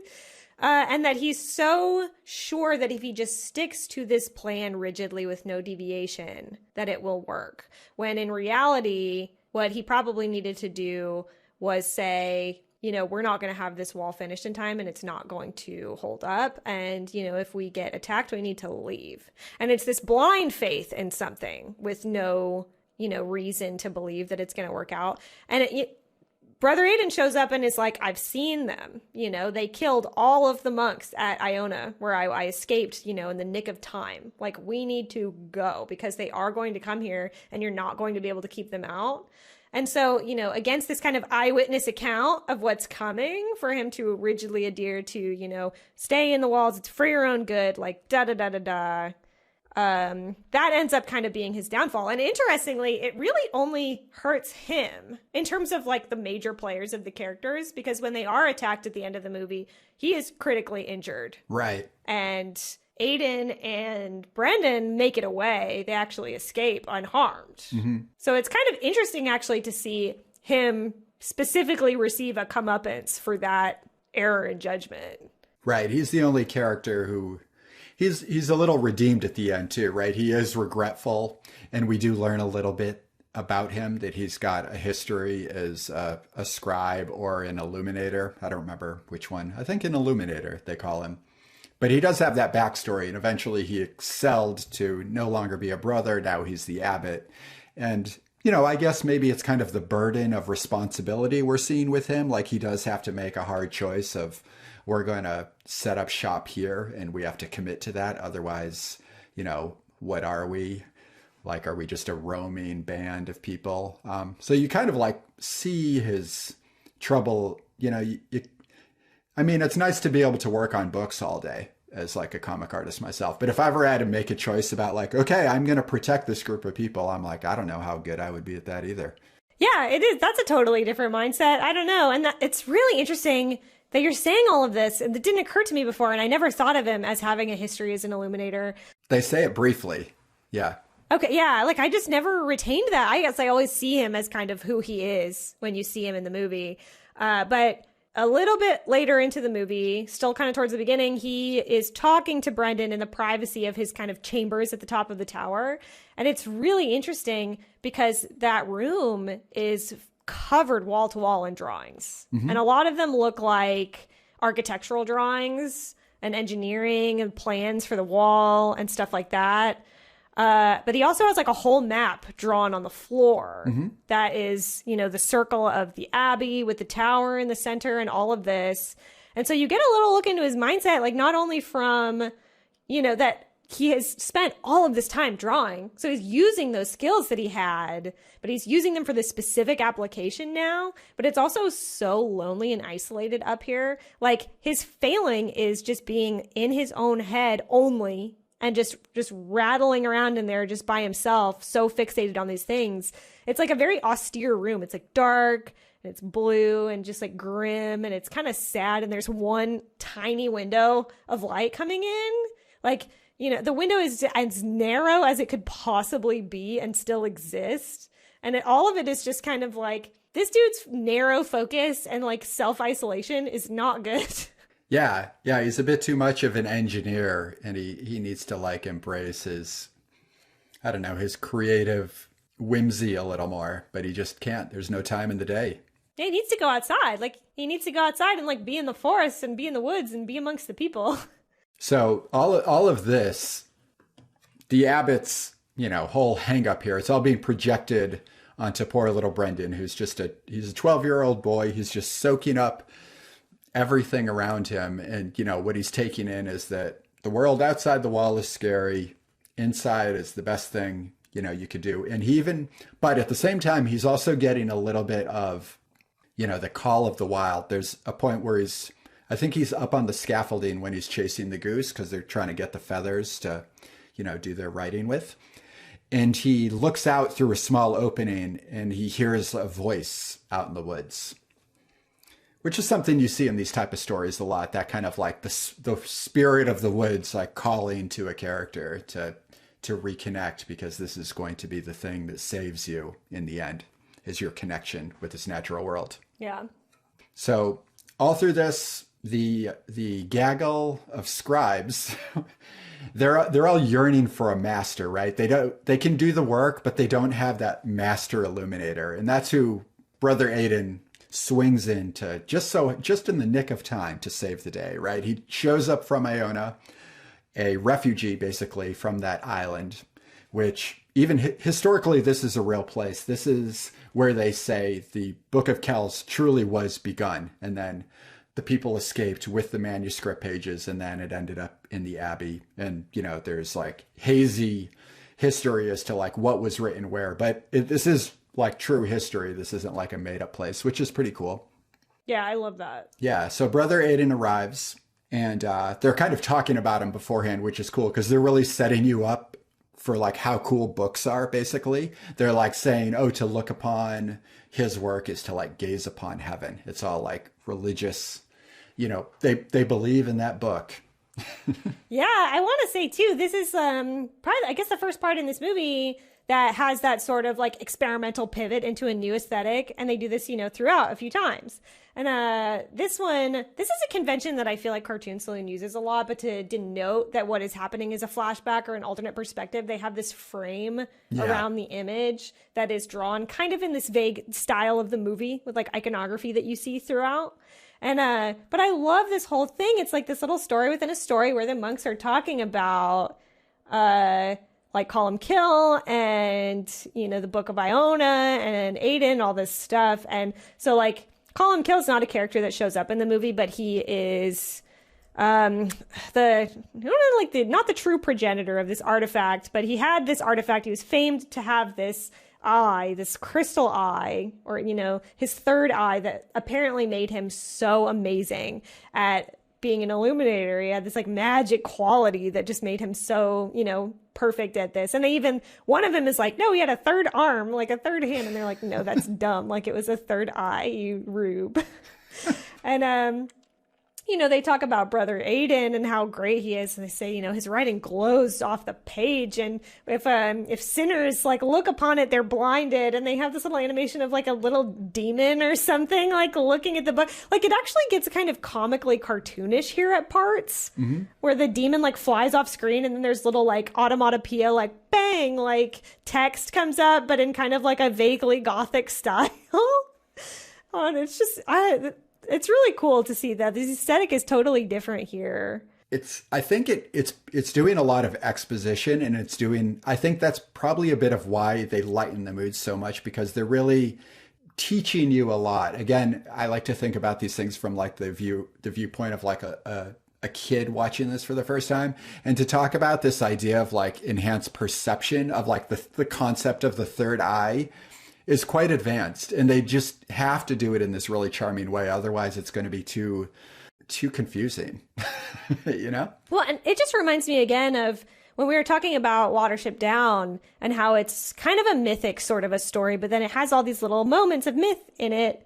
And in the animated movie too, they do kind of a similar thing where when the rabbits are telling these myth stories, they pivot to this really simple kind of art style, and it's different, and then they're just like telling you this story. And I feel like this is the same thing, the same kind of basic concept, where it's like, this is a movie that like loves mythology, is sending it up in a lot of ways, and we're also telling myths inside the story, and we're using that kind of, it feels like a classic language. It's the language of kids' books and illustrated stories and all of that kind of thing. And it even gets scary, because then it's like, and then here are the Northmen, and like they're scary, and it gets really graphic, and not like graphic as in violent, but like design wise, like red and black and like fire and all of this, and it just feels, it's like they're telling you the mood of this story that the characters are saying, and it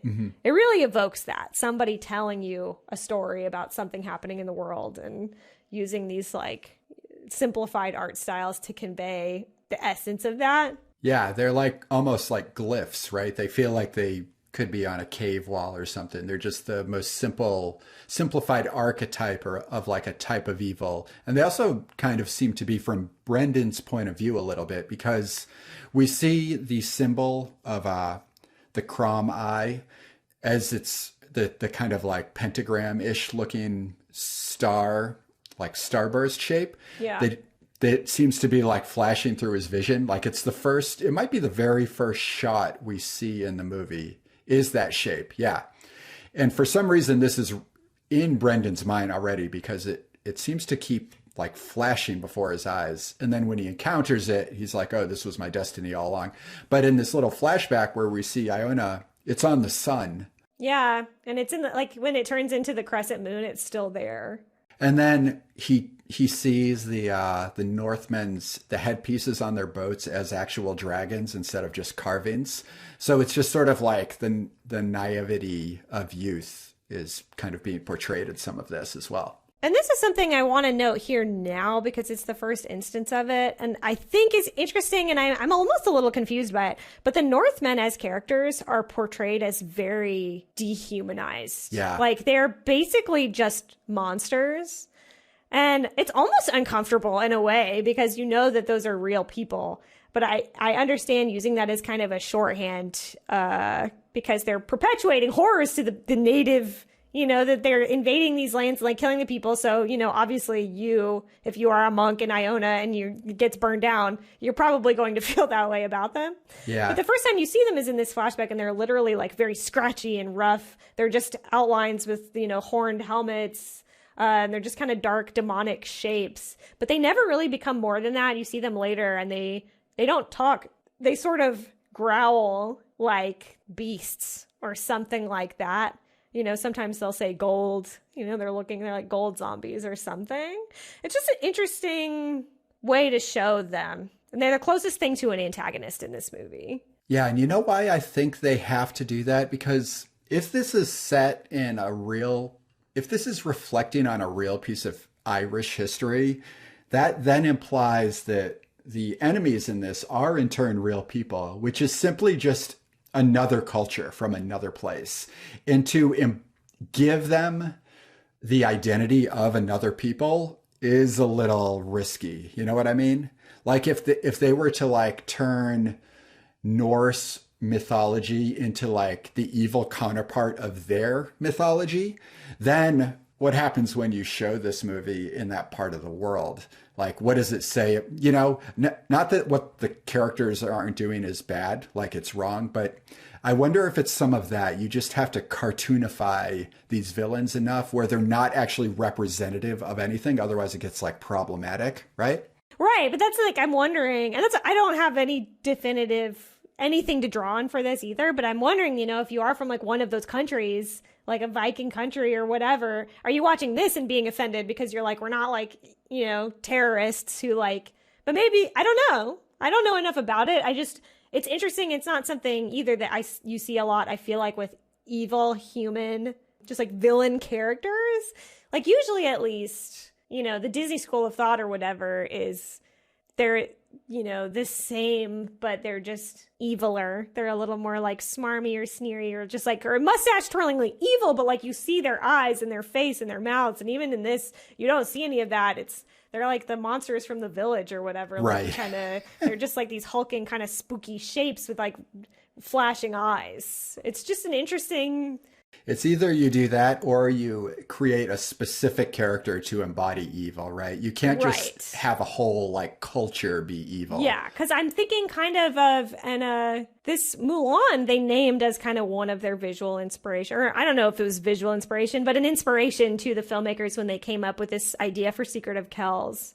And the bad guy, what is his name? I'm going to Google it. I can't believe I'm forgetting what his name is. Bad guy, Shan Yu. So Shan Yu is like, you know, the evil dude in that. And it's exactly what you say, where he's just kind of this like otherworldly almost guy. He's got like pointy teeth and like sharp nails and all this stuff. And he feels very heightened, I think probably with the same goal where they're like, we don't want to, you know, anybody to feel like we're, you know, slandering a specific people or whatever. It's this character with these traits and like he's the bad guy, you know, whether or not they succeeded, whatever. That's like a whole other conversation. But that's more, I think, what I would be expecting from this and not getting is that sort of villain treatment. Yeah, but again, I guess this is just one of those things where it's just a different style of storytelling, right? It's like, oh, we expect the strong, interesting villain, but this movie just doesn't give you that. And I don't know, maybe it's a little weaker for that because we can't just, but, you know, I don't know, maybe it's not. Hard to say. Maybe it's a mythology thing, too, where it's, you know, the bad guy is like a faceless kind of a dragon or something like that. And that's the evil that that you're contending with. And maybe also, I do wonder if it's more of a force of nature thing because you were mentioning, you know, the seeming inevitability of this and that what you really need to do is leave. Like the hurricane is coming and what we need to do is leave because we don't have enough time to fortify, like batten down all the hatches and whatever. Mm-hmm. And like maybe it's because of that. So it's kind of dehumanizing them, as it were, to be more like this is just sort of a force in the world And it's not, we're not saying like, this is this man and he was like a bad guy and he was in charge of the Northmen or whatever. Right. So from that angle, it does kind of make sense to me with how the rest of the story plays out. Mm-hmm. Yeah. So we've established, the stakes and this kind of impending doom here, and we've got this wall under construction. So Brother Aiden finally arrives. Everybody's happy to see him because this is the guy who's going to create, Ireland's finest national treasure, the Book of Kells. They don't know what it's called yet. Right now, he's still carrying what is called the Book of Iona, right? His original manuscript, which is kind of like the lesser, it's like the demo tape. Here.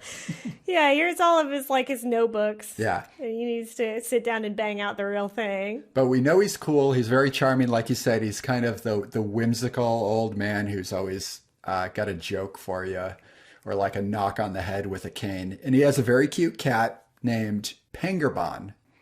So fun fact about Pengerbon, the phrase, it's a poem from, I guess, like 9th century Ireland. So like early Irish culture, same time period this is set in. And it was written by a monk. And the text is actually about a pet cat. So I guess a phrase from the poem says that Penger bears me no ill will. He too piles his simple skill. Not sure what that means exactly. I guess it's like a cat. Oh, let me crack this open for you. Let me get into this. Oh, you got more? Nice. For you. So, yeah, I just want to dwell on this for a second because I love that Pengerbon was a real cat. Like, that was the name of some monk's cat. This is just one of those things where I'm like, history is so delightful. And, it's also terrible sometimes. But to just be like people, we've always been out there kind of doing the same things and feeling the same things. And, in the 9th century, there was an Irish monk who loved his cat, Pengerbon. Yeah. And he wrote this poem. And I'm going to read the first stanza. This is translated by Robin Flower from the original Irish. This is the English. I and Pengerbon, my cat, 'tis a like task we are at. Hunting mice is his delight. Hunting words I sit all night. And the whole thing goes on from there, just being like, I love to write. My cat loves to hunt. And we don't get in each other's way. And it's like really chill. And it's just like perfect harmony. Oh, it just ascends me right to the next plane. Like, what a delightful kind of situation. And I just love these little glimpses into history where you can see somebody who is totally alien to you because, like different culture, different time, different reality, all of this stuff. And just be like, oh, but we are all one. Yeah, totally. And like, that's what Pengerbon is to me. And this poem doesn't really come to bear in any way in the movie. But I just love that I was just researching this movie and I got to go down this whole little poem rabbit hole about this, and it's such a nice little nod. Another thing that I just think is unique about Cartoon Saloon movies is stuff like that. You go watch this movie, and it's not like, to use Lion King as an example again, if I go home and I Google Simba, I'm gonna get Lion King stuff, and if I go home after I've seen a Cartoon Saloon movie and I'm like, oh, I really like to know more about this, and I dig into it, there's a ton of stuff. Yeah. Every time. A lot of it is like, hey, this is real stuff. This is real history. Like, this was a real mythological story. And that rules. And I like it a lot. I was looking at a couple reviews of it on Amazon, and there were like a couple teachers just stating that, oh, we watch this every year in our class on St. Patrick's Day. And it definitely opens all these little doors and windows and whatever to conversation about history and these figures from history in probably the best kind of way, because you can pin it to this piece of entertainment. It's not like we're just opening a textbook and here's a poem I'm going to make you read. It's like, oh, here's a cute little cat from a story you love. But did you know that this cat is actually inspired by this? And suddenly you're just kind of like engaging with it differently. So I don't know. To me, this is kind of like the best way to learn about the world is through like a simple story that just opens a door, right? It's great. I think, not to go off too far on a tangent on this, but it is something that has made Cartoon Saloon like continually sort of grow in my heart a little bit as a studio, because I think like Princess Mononoke is one of my favorite movies. Yeah. I love that movie, and it's definitely my favorite Miyazaki movie for so many reasons. And obviously I really connect with I really connect with the giant wolves. They're so cool. And also I really connect with like the environmental, themes and the message in there. But Cartoon Saloon taking it kind of a step further in like the forest in these movies. This is a Wolfwalkers thing too. I'm sorry. We'll get into it in that too. But like feeling like these stories are taking place in a real forest that's like our forest or whatever, of the world that we live in, makes it hit a lot closer to home. And it's like, I'm personally very passionate about environmental issues anyway, but it's the closest I can think of to a movie where I've seen it and I'm like, fuck, like I really need to do something. Like I really need to do something about this because like, yeah, those are forests that are real and they're going away. Obviously they're cartoon forests, whatever, but like, it's just like, oh, this is like really our space. Like we need to do shit about it. And it's also the kind of stories that theoretically I would like to tell too, to incite like genuine thought about the world we actually live in, because I love fantasy stuff and fiction stuff. Like you and I both, we were just talking about Lord of the Rings. I love that. That's so cool about Lord of the Rings. You can open that up and there's like an infinite world of shit you can learn about that, the lore and the languages and all of this stuff, but it's not our stuff. Right. And so that is a really awesome way to spend time. And I love it so much, like still to this day. But I'd like to spend more time thinking about now and here and us and our history and all of that stuff. So it's cool to see people using animation directly to do that. Yeah, totally. It's it's work in a different way, right? To do all this research and make this all fit together, but also have it tie directly to the real world is just, a nice piece of ambition that's like very inspiring. And it's something that is kind of unique to this studio. It working at this level of notoriety, smaller studios do cool educational work as well, but this one transcends and it enters into like mainstream just consciousness, which is cool. It's powerful for the types of stories they tell that are just not often told. Yeah. I like it a lot. Yeah. So now this kind of little interesting thing. And again, you wonder how much of this is tied to reality. Of course, like nobody is alive that was here at this time, but I just thought it's kind of interesting that brother Aiden arrives. Of course, the abbot accepts him in. He's like part of the culture. And he's also a refugee from like a neighboring, their island neighbors. But they put him in a really closed off chamber because they first enter into the main scribe room, which has all kinds of great natural light, as they point out, perfect for doing cool artsy stuff. But then the abbot takes him away quickly and puts him in like a much darker room. And they don't really get into exactly why, other than later it becomes a stronghold for them to survive the attack. But I was curious if there's any like symbolism behind that specific choice. I have to imagine some of it is about kind of sequestering him a little bit. Yeah, because he's kind of a Fruit Loop a little bit, or I don't know. Well, I mean, I think it's just like the abbot's whole energy is like, you're kind of like, this isn't important work. Like the work you're doing is not as important. Right. As keeping us safe and building the walls and this rigid, sort of energy. Yeah, just having control, basically, which is the abbot kind of rides the line of villainy, because when you describe him, he's actually a bit like a villain archetype in the way he approaches everything. The uncompromisingness, the like sense of control, sort of tall, looming presence. Yeah, and he's just like wrong-headed, but like unyielding. Yeah. To change. Right. Like if he's not a villain now, in a way, he could end up being a villain someday if he like continues down this path. So of course, Brother Aiden has here's where we enter now we have the conflict of the opposing viewpoints all in one place, right? We have like the wall builder and then the person who says the terror is inevitable. All we can do is run. So let's maybe focus our energy on like preserving our stories instead of like simply, keeping ourselves safe in this wild. It's kind of like the bigger picture as opposed to like the immediate danger. Accurate. Yes. We got all the pieces. Right. So we got the whole setup. And Oh, we get this weird little moment that I had noticed on a third watch here, where Brendan is quite fearful actually. Like he's very playful, he's chasing the goose and he'll climb on scaffolding, but he is quite afraid of the outside world. So even though he's really curious about Brother Aiden and the cat is quite cute, we get this little moment where the cat's shadow is projected on the wall and it looks very terrifying and it scares Brendan. And it's a cute little cartoon jump scare, but I also feel like it's kind of playing up this idea that Brendan has yet to encounter the outside world in any significant way. And this cat represents a piece of that, which becomes true further on. So I just was wondering if that's a little like foreshadowing maybe of who this cat, the role the cat plays in the story later.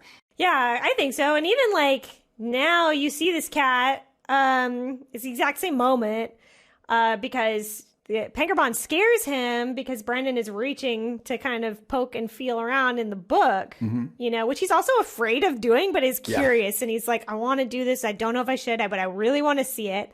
And the cat is like, no, like, what is your deal? And he's like, I'd really just love to see it. Like, it means a lot to me, please. And the cat, it goes from being like pissed to being like, okay. And I love that because it kind of shows you that the cat is not just, this is just a cat. Like it has agency and it has an agenda. Like it's has a purpose. And then it's like, oh yeah, like, no, you're being kind of kind and respectful. So I will permit you to get into this. Yeah. And this is kind of when he gets a little one-on-one time with Brother Aiden, who really seems to have this kid's number in a lot of ways. Yeah, totally. He's like, telling him about the book, kind of describing why it's important. And he describes it as a beacon in the dark days of the Northmen, which I find interesting. And I think it's definitely, he sees, maybe it's a thing where he sees Brendan as like, oh, you remind me of me when I was young. There's nothing to directly imply that, but, maybe it's something like that. And so he's kind of teasing him with this. He's like, look at this. It's really cool. Like, look how neat. And then he shows him a blank page in the book and is like, oh, we're still working on this. And it is kind of like, you want in? Like, you want in on this project? Like, are you into this? He also needs an apprentice because later he reveals that his eyesight is going. So it could be, he's kind of like setting up, I need to bring someone new into the mix. And this kid is curious at the least, which is like a great trait. Yeah. For what he needs to do. Yeah, and he absolutely has that energy of a teacher where I just feel like he would do like any inquisitive child. He'd be like, all right, like, I'm passionate about this. Like, you're passionate about this. Like, let's go. And so he talks about, we need these like little nuggets in the woods to go. They're like oak tree berries. And he's like, we need these to make the rich green ink that we use for the illustrations. And we need to go get more. So do you want to help? Like, would that be something you want to help me with? And then he just like zips out the door in this really energetic way where he's got this really long straight hair and it like flows behind him. And he's just like, woohoo, and like goes across. And it's honestly really unusually cartoonish for this movie for his actions. Like some of the more, like Aisling is a more fantastical character and she kind of moves in these interesting, unusual ways. But the human characters don't do that as much. And it's just like this fun sort of like pep that he has. He's just a very appealing character. Yeah, he's got that like secondary motion that you don't really actually see in many of these characters, right? That like you have, I guess it's just one of those animation concepts, right? You have like, if a character gestures with their arm, there's the gesture, but then there's like the movement of the sleeve that follows and continues to move. He's got a bit more of that than some of these other characters that are a lot more like restrained in their silhouettes. Like all the other illuminators they're more like cookie cutter shapes, right? Which is just part of the fact that they have like less defined personalities. But yeah, Brother Aiden is a lot more lively and he's fun to watch, which is like important because we have to be in awe of him a little bit like Brendan as well. Yeah. And you want to they want you to feel about him like Brendan would. And I feel like they nail it with that. He's got a lot of personality and he just seems fun and passionate.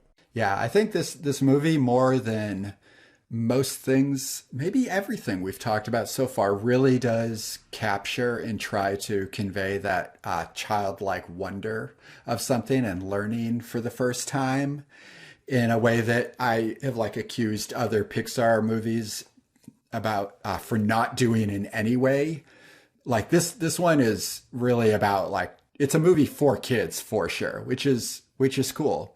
Because I think a lot of the animations that are popular that we watch really don't take the time to actually talk to kids and like at this sort of level. Yeah, it's actually really interesting. This has never occurred to me in any other context before, but especially after seeing Wolfwalkers, I wish I could have seen these when I was a kid because I would have loved them. And I love them now, but like I would have been like I still run around on all fours a lot of the time because I got rats down here to play with, and they're very small. But I would have been like wolf walking all the freaking time as a kid. I was already pretty much doing that. So it's right up my alley. It's cool to see movies like that where I can see that, where like, if I had a kid, I'd be like, we're watching this movie. Like we're doing it. Yeah, all the Cartoon Saloon movies have that for me. Yeah. The magical world that we're like entering into and are going to be in for the next 4 episodes is like, it's very exciting and inviting. So yeah. I would totally want to be in there as a kid. I want to talk really quickly just about another, more just noting it than anything, but another sequence that this movie kind of breaks into this alternate visualization style. And it's Brendan in his room talking to the cat, and he's got chalk and a slate, and he's visualizing, I really want to help Brother Aiden. I want to go out into the forest, but it's dangerous. And like my uncle is probably going to yell at me. And what if things go wrong? And it's like a chalk animation where it's like really simple, just like line art. Everything is denoted by these like boiling like chalk animation outlines, and the character designs are really simple. It's got like a little representation of Brendan, and it's got this really childlike quality to kind of represent that Brendan is literally drawing this and thinking about it. And it even has this cool cutaway where he's visualizing like, what if, things go wrong? And his chalk drawing of himself is walking through this like spooky forest. So like all the trees have like craggly faces and stuff. And then a big monster jumps out and he throws the slate in real life and it shatters on the ground and it has that chalk drawing of the monster on it. Yeah. And this is another thing where, they're being experimental. Like what an interesting way to kind of show his inner turmoil, like in his inner thought process here. It really brings you exactly into like that childlike mindset with the art style and all of that. And then also to use that cutaway where he shatters the slate and like bring it back to, I don't know, real perspective. It's just so good. I love that. I love seeing that. And it's keeping it fresh. And like, how many art styles can you cram into this movie? It's just very refreshing. Yeah, totally. And we were talking about the types of drawings we would do as a kid. And this is exactly that sort of thing where it's just a big sort of like basically Mario Brothers platformer of just landscape, character, out of space and time. Like there's no sense of like sequence here. It's just like a bunch of things thrown on a page and the camera is panning by it. But when you see what he's actually made, it's just like, it's the whole map of his like world building, which is exactly what you do when you're a kid. I don't remember what episode we were getting into that in, but it's cool to see that represented on screen. This like the types of art you actually make as a kid. And then oh, nope, you go ahead. Well, I was just going to say further on, when you follow this track of him drawing and his confidence growing about what he draws about and like being scared of picking up different tools, it all connects. Like, so it's a great little storytelling moment here of his like mindset, but also adds up to being like what helps him like grow and mature is like getting better with these tools. So that's like an extra level of it that's very cool. And then so much. And then, so we're moving on from this when he, gets up the gumption and he goes out into the forest, which I love because now you're finally getting to see that aesthetic of the woods and kind of get out of this settlement. And like the first shot you see, I just love the way I was totally blown away by this movie when I first saw it. And I feel like it's a little bit overshadowed in a good way, I guess, by their later films as they've continued to push their style. Because they've done just even wilder things with like the composition and everything. But this is still so beautiful to me. You see the tree line and they're all just like these perfect trees that I can't even describe it. You have to see it. I'm sure you have seen it. But the like one of these tree zones in this tree line is kind of open. And it just like the whole structure of the forest, like the forest looks like a church. It looks like a building in a way, like, and it's just perfectly in contrast with the stone, like the gray walls of the abbey. And I'm just like immediately saw, it's like inviting you in this like tree tunnel. It's just like unreal. And we have all this like, beautiful composition of Brendan kind of exploring in the forest and like the playing of the light and these like, what are these birch trees? Are birch trees the white trees? Yeah. Yep. There's a bunch of birch going on. I love the way that those are illustrated. I just like, I'm very much feeling this whole section. Yeah, totally. And the symbolism, as you're pointing out, is like dead on, right? Because right before he leaves, Brother Aiden says, "You'll learn more in the forest from trees and rocks than any other place. You'll see miracles." And then that's, kind of like his pagan agenda here talking. And then he also follows it up kind of under his voice. That's something the abbot knew a long time ago. So when we enter that forest and it kind of echoes the structure of the church, I think it's kind of saying that like, we bring the natural world into like the things we create, even if it's so detached from its source that we've forgotten like what our influence was. And, a lot of the story is like the abbot reconnecting with the outside world through like the work Brendan does. But it's like Brother Aiden is like setting you up for that, like right here, when you think you're just following this kid on an adventure, but actually what you're learning is like a bit about the abbot's story as well, in the way he shapes like, he engineers his structures. I am checking something really quickly. Does Brother Aiden have blue eyes? Oh, I don't know. He totally does. I'm glad you're saying this because I feel like I'm finally getting a little bit more at it, I guess. But Brother Aiden specifically mentioning that, and also even roping in the abbot and being like, he used to remember this, and now he's kind of divorced himself from it. Mm-hmm. Like, I really am seeing like Brother Aiden is kind of an explicit invitation to join these two things, this like world of Christianity and the world of paganism. Like, and I'm starting to see it more concretely now that I'm thinking about it, because I did wonder, like, why does Pangerbon have heterochromia, like the two different colored eyes, has a green and a blue eye? And Aisling, who is kind of the spirit of the forest character that we are right about to meet in the story, has green eyes, like these bright green eyes, and Aiden has blue eyes. And I feel like Pangerbon is this explicit link between those two worlds. Yeah, okay. Where, like, I guess Brother Aiden is just making it work in this really pleasant way, and like realizing that for his work to matter, like you can't just have one or the other. You have to have, and this is just so interesting to me. I want to know more about this. I want to know more about the history of this and like where it's coming from, because linking like the world of like the pagan and like the spirit of the forest and all of this stuff, and like putting that into the world of Christianity. Like, my conception of Christianity, like the way I was raised in American culture and all this stuff, it's like, that is not cool. Like, what? That's not a thing. And like wrapping my head around, I honestly find that really appealing in a lot of ways. So I want to know more about this. It's just really, I can't believe I didn't see that link more clearly before, when knowing like the obvious visual similarities between Pangerbon the cat and Aisling as this white wolf. Mm-hmm. I mean, they look so similar. They have the same like curl in their tail and all of this stuff.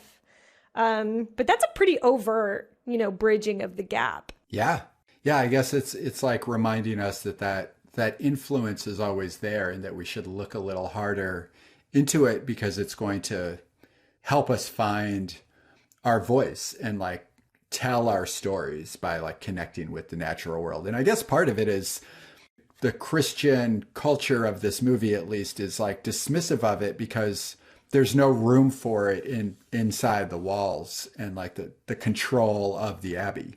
Right. Like there's just no room for like the chaos of the natural world, because it doesn't fit their agenda. Because outside the walls, are the villains. Even though there's great beauty, there's still like the evil, and it's not worth the risk. So, I guess, I don't know. Still, I don't have, another answer to, but it's like good that it's evoking these questions and maybe. Yeah, like I'm feeling very excited about it, even though I don't have anywhere to go with it right now in this moment. I just think it's cool. And so we do, Brennan kind of gets his pants scared off of him at this moment because he's meeting Aisling for the first time. And that happens in the form of being confronted by a bunch of very scary, but like really cool wolves. Yeah. I will say these wolves do kind of evoke a Mulan aesthetic to me. There's something about their teeth, and they have these like bright red lips, and they're very angular and a little like swirly. And that is a little bit Mulan-y to me. I don't know exactly why. Or like also a little bit Samurai Jack, which I don't know if that was like a creative visual influence on this movie, but it does really make me think of Samurai Jack. Yeah, probably. It's probably a little of that, but also maybe it's just these kind of like 8th or 9th century illustration styles, because it's also very prominent in Irish illustration too. So if we jump back just a tiny bit, Brother Aidan shows Brendan the book, and he's like, well, I'm doing a great job with this book, but I'm saving this page, and it's called the Chi Rho page, which if you've seen the Book of Kells, it's like the iconic page. It's got these 2 big kind of Greek letter style symbols, and Chi Rho are Greek letters for they're like the first 2 letters in the Greek word of Christ. So it's like the most religious of all the religious pages. It's like the most important page in the whole book. And these wolves kind of look like that style of typography when they do these big, bold kind of Irish Greek influenced letter types, where you get like pointy serifs that are almost like blade shaped with like little curls iterating inside of them. So I don't know, there just must have been cultural connects through these early eras of history that we just like don't have the reference point for. Because I agree, it also reminds me of Mulan as well, just as much as it does like this Celtic art. It looks dangerous as hell, though. I guess that's the point. Yeah, they look scary, and I do like that. There's some kind of Aisling seems to have some kind of control over them, because they snap to attention, and they do it a few times in the movie, because we do see them again. And their aesthetic changes when that happens too. Like their look changes, and they kind of lose all of their features, and they turn into, that has a very Samurai Jack feel to me too, tonally, I think. And it's very mysterious, and I like it a lot. And then she shows up, like Aisling rolls in, and she's this white wolf, and she has these green eyes, which do look just like one-to-one like Pangerbon eyes. And then she comes out and she's like, hey, is this your cat? And get the hell out of here. Right, because she accuses him of like taking food, right? Like he came here to like take from her, like from her forest. She's like, you probably came here to get food for your family, but you need to get got, and if you don't go, I'll sick the wolves on you. And she's even being kind of playful. She like snarls at him like a wolf. And he's like, oh no, I'm like really sorry. And I actually like this too, because he apologizes to her and is like, I'm not here to get food, like I'm here to get this, da da da da da. And much like he kind of asks Pangerbon, like, please, can I see the book? And then Pangerbon's cool with it. She sort of responds to this. But he does say, like, I don't have a family, and I don't have, like, we're not getting food for my family because I don't have one. And she's like, oh, I don't have a family either. And that seems to kind of get her attention more than anything else. Yeah, they connect over both being orphans, right? Which is a good way for, it's like, here's a new character, kids. She's a spirit, but she also doesn't have parents. Isn't that sad? And you can kind of empathize with her right away. Plus, she's cool. I mean, who doesn't want to be a wolf girl in the forest, honestly? Yeah, and she's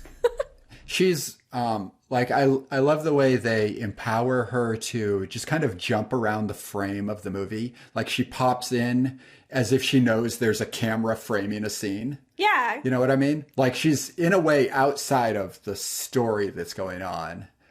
She's like teleporting all around, even in this scene. Like even when the camera doesn't change, she'll like pop up behind a stone, and then she'll like hang down from the top of the frame, like off of what? I don't know, because it doesn't seem like there's anything there.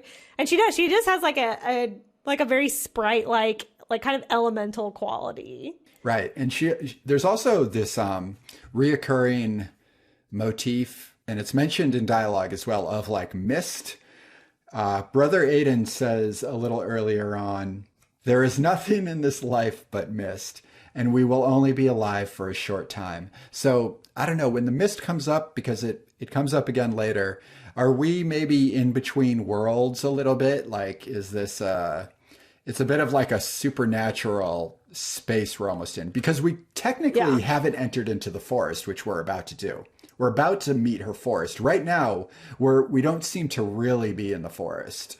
Yeah, I feel like he only gets to see it because she kind of explicitly parts the mist for him. Yes, exactly. After she actually makes him promise that he and his cat will never come into the woods again. Yeah. And once he promises, she's like, okay, I'll talk to the forest. I'll get you those oak berries or whatever. And she like, bloop, like parts the mist like a curtain kind of. And it almost feels kind of video gamey to me at this point. Like in the Zelda games, there's this Lost Woods area where if you kind of stray off the path, it's all like misty woods. Yeah. And if you don't figure out the puzzle of like the path to go through, you just end up right back where you started. And it feels like that, where he's in this sort of liminal space that if he just like took off, like he would just loop back in again or something. Oh, totally. Yeah. Until she like releases the mist. And I also like too that he's kind of like, hey, I'm here on your terms, I'm like being respectful. And that being like an invitation into a world, like with your assurance that you're not here to wreck my stuff and like be shitty.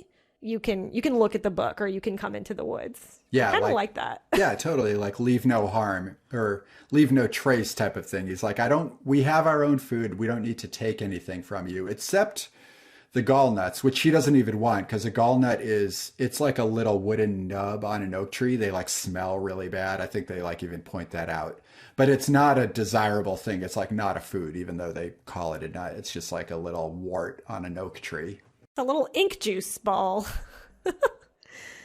So yeah, we get now something I noticed again on the next watch of this is like the beginning of Brendan's awakening of his abilities. And his first ability he needs before he can like illuminate is like a sense of perception of the natural world. And all the shapes and forms he's seeing start to reoccur in the art he makes. And they also, of course, evoke the Book of Kells, not simply because we're set in an Irish world, but because this is what his art comes to look like. Yeah, all of the spiral shapes are a big part of that, because there's a lot of the circles with these like 3 little spirals or, however many little spirals contained within it. Mm-hmm. And you see spirals everywhere here. It's so cool. And just like looking on the trunks of these trees in the background, like over Brendan's shoulder or whatever, are these like beautiful little pencil etchings of these spiral shapes. Yeah, a little like kind of like nature fractal type of stuff. And they call it out too. Like it's said earlier that, the true forest, it's like, this is all a miracle. I think Brendan like says it under his breath. He's like, oh, this is the miracle. So he's still religious. And like the best way for him to understand the natural world is to simply call it like a miracle, probably like evoking God in some way. And he also, did you notice that he prays right before he meets Aisling? No, I didn't. He's like sitting on the stone and he puts his hands together and starts to pray. And then the moment's broken. But it's like, oh, we have a cross in this, and we have a very clear cross and a moment of prayer. So, I mean, the Christianity stuff is there, which is... It just makes me wonder, like, how much... Is there like a cultural presence in Ireland that includes this? Or is there like a big kind of cultural understanding in Ireland that like Christianity is real and like we have a Christian religion, but also we believe in all of this stuff, which I am very into and I would love to find out more about. But that's sort of what I feel like it's getting at, is that both of those things can be true. Whereas like maybe our more American sensibility is usually like, Dungeons and Dragons will like send your kid right to hell and like, right. Stuff like that. And I love the idea, as somebody who's like not really religious, that those two things can exist. And that maybe, if like Christian stuff is like the ultimate truth, like why can't any of this have been real or be real or whatever? it's just like a nice idea that I'm not used to experiencing. Well, when you tell it like this, right, when it's about the relationship of art and storytelling in the natural world, then it does seem like it's worth having in your life. But it's like when, like the American version of, what different countries do with Christianity or different cultures or different times and places. That's like what sucks, right? But you would think that like at its core, there should be like this balance. Like you should be able to find a balance like this movie seems to be kind of saying, right? That's the best version of how we can balance like magic and rationality or whatever. So they're climbing this tree and it's all flat and Celtic and beautiful. We get these little windows through the tree as the light's coming down. Light plays a big role in this movie. We see it like coming in through narrow windows, like you were pointing out earlier. It's probably like the vibrancy of wisdom or something, I guess. I do feel like I don't know if this, I know stained glass has been called out specifically by the filmmakers as being an influence, but a lot of the movie doesn't remind me of that until this, where like the greens of the forest are really glowing. Yeah. And that makes me like, I feel like it's luminous in the way that stained glass is. I feel that most strongly in the forest sequences. Right. And this is such a movie about color. Like one of the journeys in this movie is to find this journey is about finding the thing that makes the brightest of greens, right? And the greens in this are great. And maybe it was last episode, you specifically were talking about green in cartoons and how it's just not, it's always like it's literally a secondary color, but it's used for grass or background or like literal stuff. It's not as emotional. Yeah, very rarely is it like a color tone is built around green, which is weird. Even in live action movies, like in any movie, like green is almost never the dominant color. And if it is, sometimes it's like techie, like matrixy in kind of an unpleasant way. But okay, here's a great little moment that ties back to last episode. These two kids look really closely at these two little bugs. And in last episode, we were talking about children's stories, and we made 2 points about looking at something very closely. One was about the creator of Pokemon examining bugs. This is something you brought up.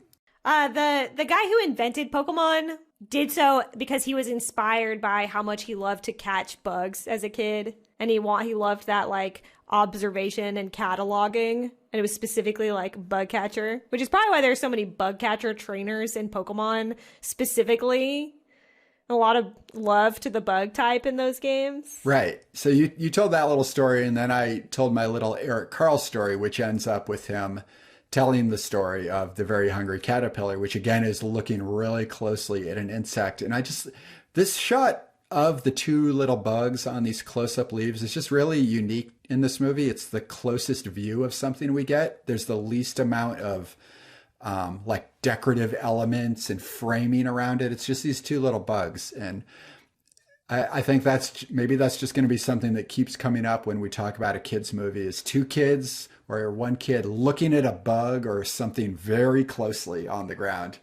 Well, and I feel like that's the most direct, that might be like the thesis shot of this whole sequence in the forest, because Aisling is like, check this out. Isn't this cool? Isn't this awesome? And it is awesome. And it's like, again, like that's the whole point of him being out of the walls and just seeing nothing but this gray stone and like the inside of rooms. Like, check this out. It's just naturally here and it's amazing. And I think that's really cool. Yeah, it's very cool. And then we got this like butterfly shot, which is its own thing. And then they break through and we actually finally get a look at Aisling's forest and her woods for the first time. So now we're like seeing it and we get a totally different view of the abbey itself. So at the beginning, we see it in the context of like almost the political agenda of a map, like this centered piece of culture in this mysterious woods. But now we see the abbey is simply just something that's cut into the landscape and it's sort of off to the side at a funny angle. It's not any more important than anything else. It's sort of just a hole far away. And I just like the way they kind of contrast those two visions, those overtop views of the abbey itself. Yeah, there's a little bit further. I'm skipping quickly over a scene that I want to come back to and talk to the like Crom Cruach, like the first hint of him that we get scene. But when Brendan is returning from the forest, you see the Abbey again, and it's just like the forest is kind of dominant around it, and seeing these like giant swaths of wall that like aren't built yet. Yeah. It really just like, it's kind of a significant contrast, and it just shows you like the futility sort of this whole, you know, we're going to keep them out with the wall thing. It makes it look really weak in an interesting way. And maybe that's like this new perspective, like coming back in from the forest, and how I feel like the forest is very monumental in this section. So I just think that's interesting. It like really just looks like you have so much work to go, and it's just like, quit while you're ahead. It's not working. Like the forest is the true fortress, or, you know, it's the place. This is the place that will actually keep you safe. Yeah. Because it gives you a bigger context of being part of the world. Like you can't really isolate yourself in these little ways. It's just always going to be temporary. Yeah, but to get back to, you know, they got all their little nuts and everything, but Brendan kind of strays off the beaten path, I guess, and this is where we sort of encounter like one of the few dramatic moments that we've seen so far. Yeah, the place of suffering. Whew, and it is creepy. It's ominous, and there's some more of that eye imagery here. Like we're looking up at the sky from like a hole in the ground, and then it clouds over, and then there's this flash of the eye of Columkill. Right. And this place is scary, and even Aisling is just like, we need to get out of here. And it feels very imposing. Yeah, this is the part of pagan worship that's like vilified by the Christians. We see like these broken sculptures and like pointy rocks, and obviously there was like some worship for Crom Cruach, which is like, I guess translates to the crooked one, or the head of the mound, or like the head of the mountain or something. And it's also dismissed as like pagan nonsense by the true Christian believer. But clearly like other people did worship it, and it had a role of power in the pagan world. So Brendan's going to get a closer look at that a little later. Yeah, which is very interesting to me too at this point, where he's like, it's not real. And I'm like, are you paying attention? Like, you're hanging out with like a fairy girl. Like, why are you so dumb? Like, yeah, it's definitely this real. might be, so she's like losing her mind, and you're like, this isn't real. I'm like, what are you talking about? Yeah, you got to have the denial of your protagonist always needs to deny something. So I guess that's just what's going to happen. Yeah. But they do get a little spooked, and we have kind of a creepy, you know, cutaway where Aisling looks kind of spooky and like a little skull-like, and is like, this is Crom. Like, let's not. You should go. Yeah, Crom killed her family. Yeah, and that's something that is never expanded on. And like pretty much nothing about Crom Cruach is expanded on in this movie, but I wish it was. Like, that's another thing that I'm like, I want to know more about this. It's very mysterious. Like, Aisling is an interesting character, so there are these hints of stuff that I want to find out more about because of that. Yeah. But then we're back in the safe zone of the Abbey. Yeah, we get back to the Abbey, and we also get the first glimpse that the inevitability of the Northmen, right? We get the guy at the end of the dock, and we see the headpieces of the boats coming to shore. So now which is pretty cool. It's good timing because we've kind of like set Brendan up on he's climbing the hill of adventure. Like he's on his way to becoming the Illuminator. But we also are reminded that like, oh, well, death is coming for you as well, which is cool. Pretty awesome. Yeah. Standard fare. We get a good science scene here as they concoct the ink, which I like. I like this little like alchemy scene.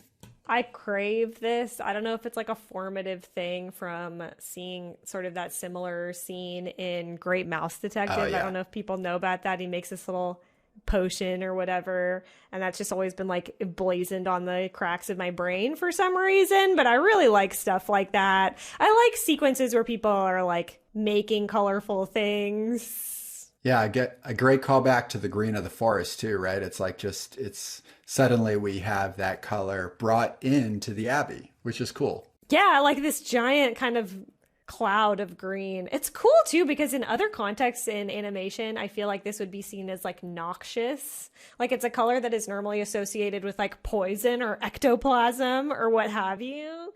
And in this, it's sort of like, I don't know, it's like a cloud of forest power, which I am pretty into.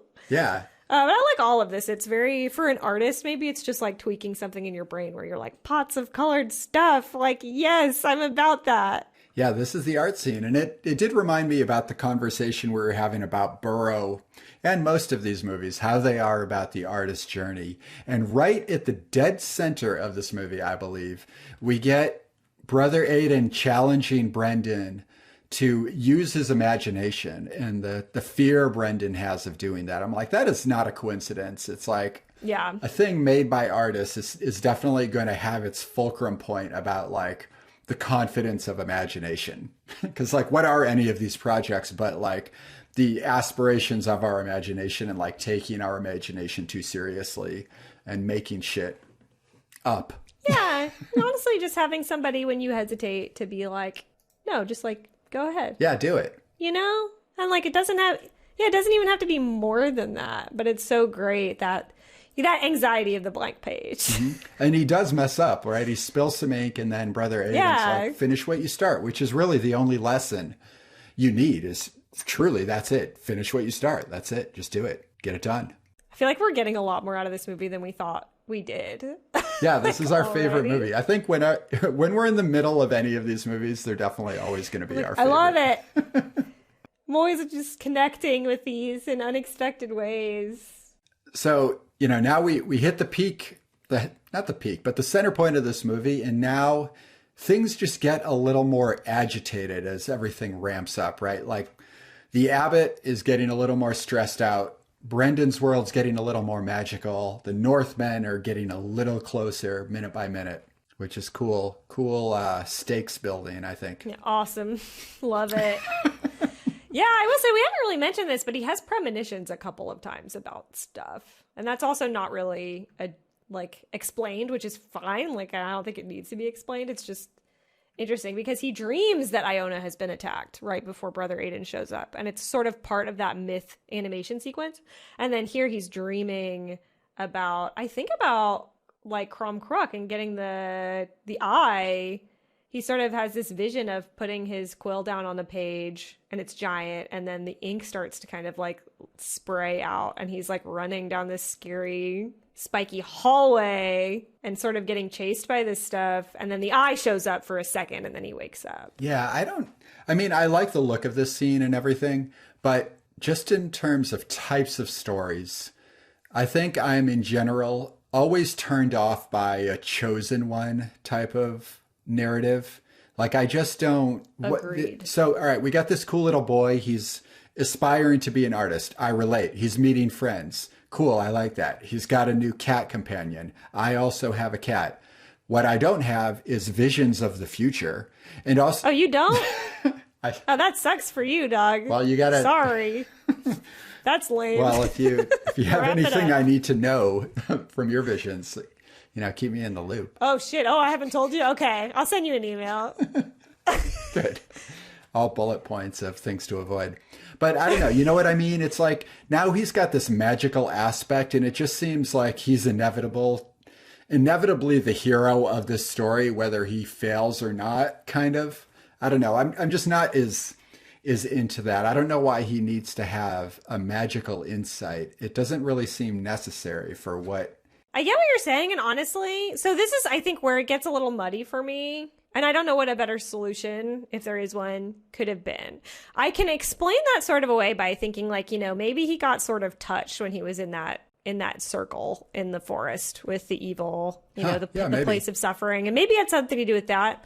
I also think, like, the one thing that I'm not sure I understand fully is the necessity for this object. So this is obviously kind of the in-film explanation for why they need to get the eye. I guess maybe it's supposed to show, like, sort of Brennan coming into his own. Huh. I don't know. That's why, like, it's this important artifact that they have to retrieve before they can finish the book. They need it to be able to kind of zoom in and get to all of that fine detail. Something like this. Yeah, I think it's like it's a talisman to make good art, which is great, and I'd love one. Right. It is the magical amulet of this story a little bit. Well, Brother Aiden says, what does he say? Something like, have you ever seen the green, emerald green wing of a bug or something? And yeah, of a green fly's wing. yeah, so I guess what it's saying is it helps you look a little closer. It's just an enhancing tool. And I guess Brendan needs one more quest for the story to continue, because it is a short movie. I guess you do need something else to just raise the stakes for him and for him to encounter the thing he fears most. Here's the other half of that, like, problem of his ambitions and like his destiny. So Brother Aiden says something to the cat earlier. What Brendan needs is to face the thing he fears the most, whatever that is. And it seems to be Crom. But why? Yeah. Other than, I mean, was he born in the woods? Like, were his parents, did they die of exposure? Like, is there a reason he's fearful of the natural world other than the abbot has implanted that in him? I don't know. It's like his story's not rich enough for us to understand his journey. Yeah, I do wonder if there's some kind of like actual historical or like mythological context that we personally don't know. But I also wonder, and I still don't think, I think it still has some issues like how you're describing, but I wonder if it's like he needs to face danger, and like Crom is this embodiment of bad. Yeah. And he won't be able to kind of move forward until he's actually experienced a dangerous situation and come away fine. It's a little bit foreshadowed maybe by Brother Aiden saying, you know, when he first introduces to him the idea of going out and collecting these objects to make ink, he acknowledges that the forest is dangerous. But when Brendan goes out into the forest, it's not really. I mean, he does have that sort of encounter with Crom, but like nothing comes of it. But the forest itself is not what's dangerous. It's like that there is a danger in it. And so maybe he does. There's a little bit of a teeing up. It's just, it sort of goes over your head in a way that I don't, like, it doesn't feel exactly right to me. I don't know if I can say that it's like a flaw in the movie or not. I feel like I'm missing something, but it certainly does. It stands out to me as like, it's hard for me to understand the motivation or like why exactly it's happening. Yeah, it's like Crom just is this like an ancient piece of evil left over in the forest. And then that it's just, he's going to encounter it. With the eye, maybe what it's also doing is, like you're saying, it's probably a direct reference to something about what I think is probably the Book of Kells. So the page, the Chi-Ro page, if you get a good look at it, it is deeply detailed beyond what you could imagine being possible by doing with the naked eye alone. And that's part of the goal. That's what makes it a miracle, is that it's just so hyper detailed. So maybe at the end of the movie where we're getting this close-up view of this actual page and all the like little elements of it, it's saying, well, this is how that's possible by, you know, finding this magical artifact. It truly is magic that this page exists at all, which seems to be like a mixed message, because I would rather it just be this kid got really good and did it, right? Yeah, I wonder too if it's just like a very overt way of saying like you can only really get good at this if you look directly through the forest. Like, you know, like if you're looking directly just through this artifact of the old world. Yeah. It has something to do with that. Mm-hmm. And I wonder, like, is that a real artifact? Or is that something? I didn't dig into that one. I'm not sure. It's cool though. We got more research to do, baby. Yeah, part 2. But I don't know. Yeah, I don't know. Okay, I do want to talk about that. I quickly want to, before we get there, because we're close to that scene, talk about this little like singing moment. And I think I want to call this out. Brendan is confined to his tower because the abbot is like, hey, I told you not to have any fun or do any cool stuff or go outside. So you are being punished in the dungeon with you. Aisling comes and she's like, I gotta bust you out of here. And I think Pangerbon comes to get her. He actually like leaves and goes out and finds her with the wolves and brings her back to save him. And she sings this kind of magical song that turns Pangerbon into this little spirit. And I remember being struck by this part the first time I saw this movie, because I just hadn't seen something like this before, really. You know, it's not using any kind of like totally alien language or anything, but with the music and like the visual styling, and Pangerbon just turns into this really neat little cat spirit that can navigate through walls.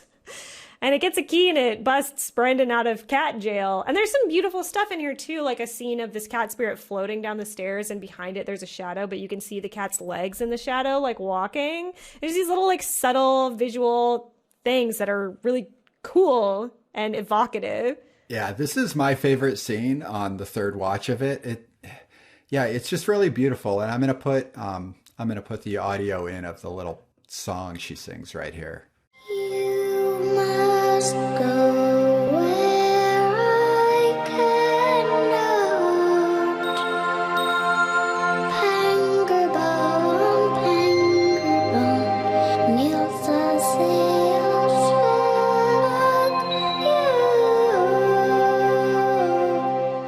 And I want to say, especially about the song, I normally don't really like stuff like this in movies, depending. I feel like they're not done that well. And honestly, I just attempted to watch the Ghibli version of the Earthsea stories, the Tales from Earthsea by Studio Ghibli, and I actually turned it off. I hate that. I couldn't finish it.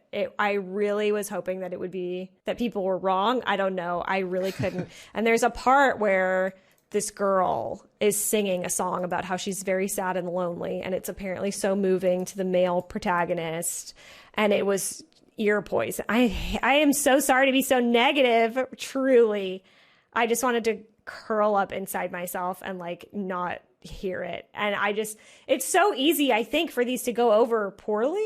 Yeah. And I don't feel that way about this. I feel like it's a nice kind of little magical moment in the middle of this story. Yeah, because she says, you must go where I cannot. So it's like she awakens the pagan spirit in the cat, and it's able to like do this thing, and then she returns it to its normal state, I guess. It's kind of, I'm not really sure what it's letting us know about the cat. Like, is the cat able to do this on its own, or is it only through... Yeah, I have to imagine it's basically a spell that she's weaving.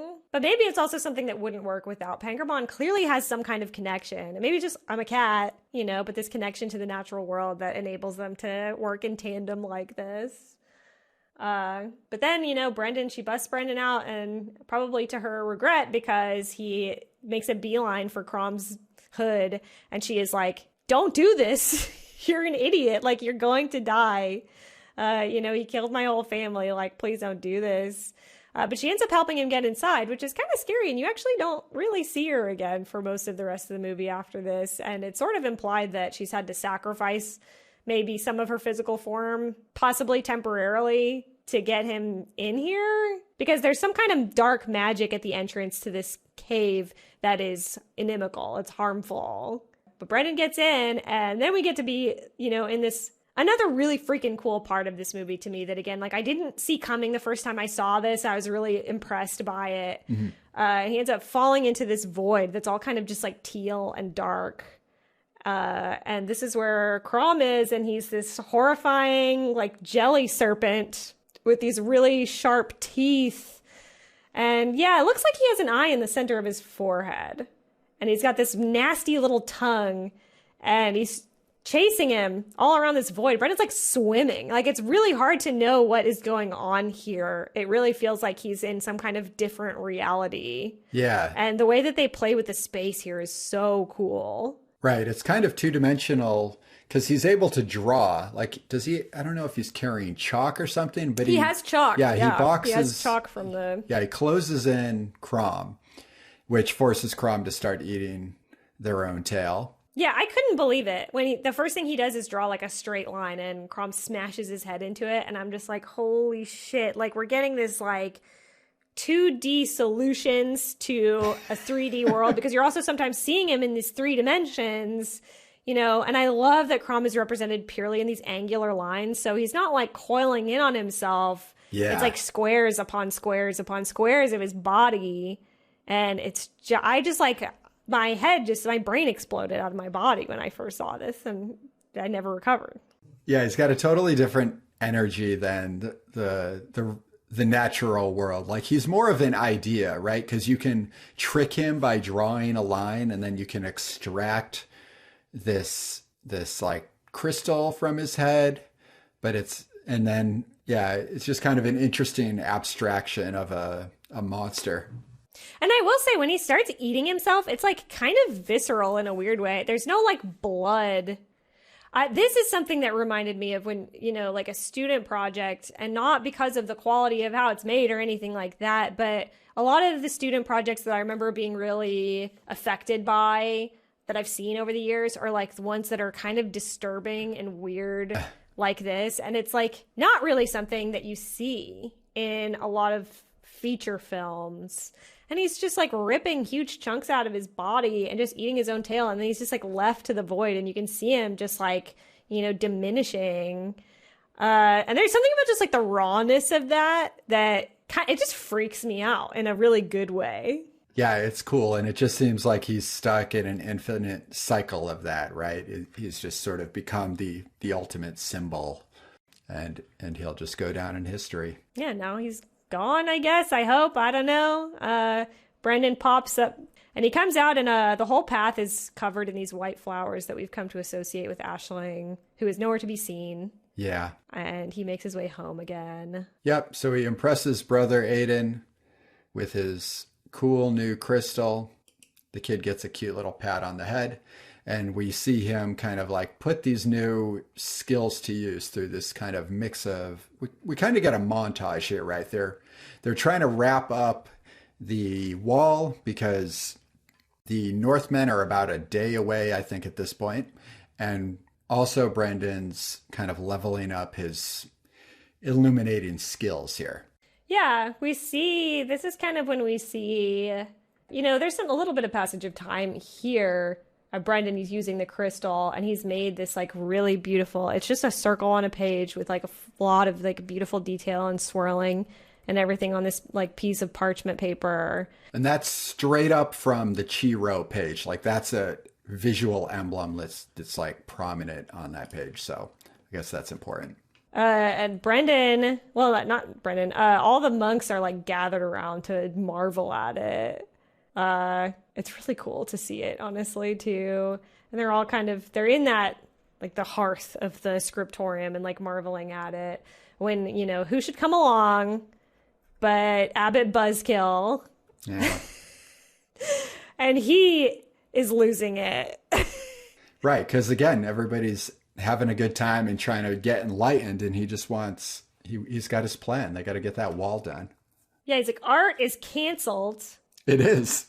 Y'all are dicking around in here. No, but he says, truly, we have one day for the Vikings, before the Northmen show up. So, and you're drawing, and he does this nasty thing, which I think is so effective to have in kids media, honestly, because it still bothers me. But he rips the drawing off the thing, and he takes it away, and it's like, no, I don't know. Maybe that's like an art kid thing. I don't know, but it hurts when people do that. It's the same thing as like when Merida's mom throws her bow in the fire in Brave, and you're like, oh, my body, like psychic damage. Like, it actually does hurt. Yeah. And also it reminds me in Little Women, like Meg throws out one of Joe's stories. Like, she throws it in the fire, and you're like, yeah, it's devastating. And you're like, I'll kill her. Well, it is. It's painful. Yeah. So, it feels like that. And on the positive side, though, I will say I absolutely love it when it goes all like red and white and black for the fire. The way that they depict the fire of the Northmen is real. It's just literally just like red cell animated flames. But there's something in that. The purity of that, I guess, is like I know exactly what's going on here. It's evil. It's great. It looks good. So the visuals here I do like a lot, but I think I'm just not compelled by the Northmen really either. No, they're too abstract to like feel that dangerous, right? And they feel like an inevitability. So they're spoken about like an inevitability. So all along, they're going to show up. Something bad's going to happen. Mm-hmm. And so I'm like, yeah, okay.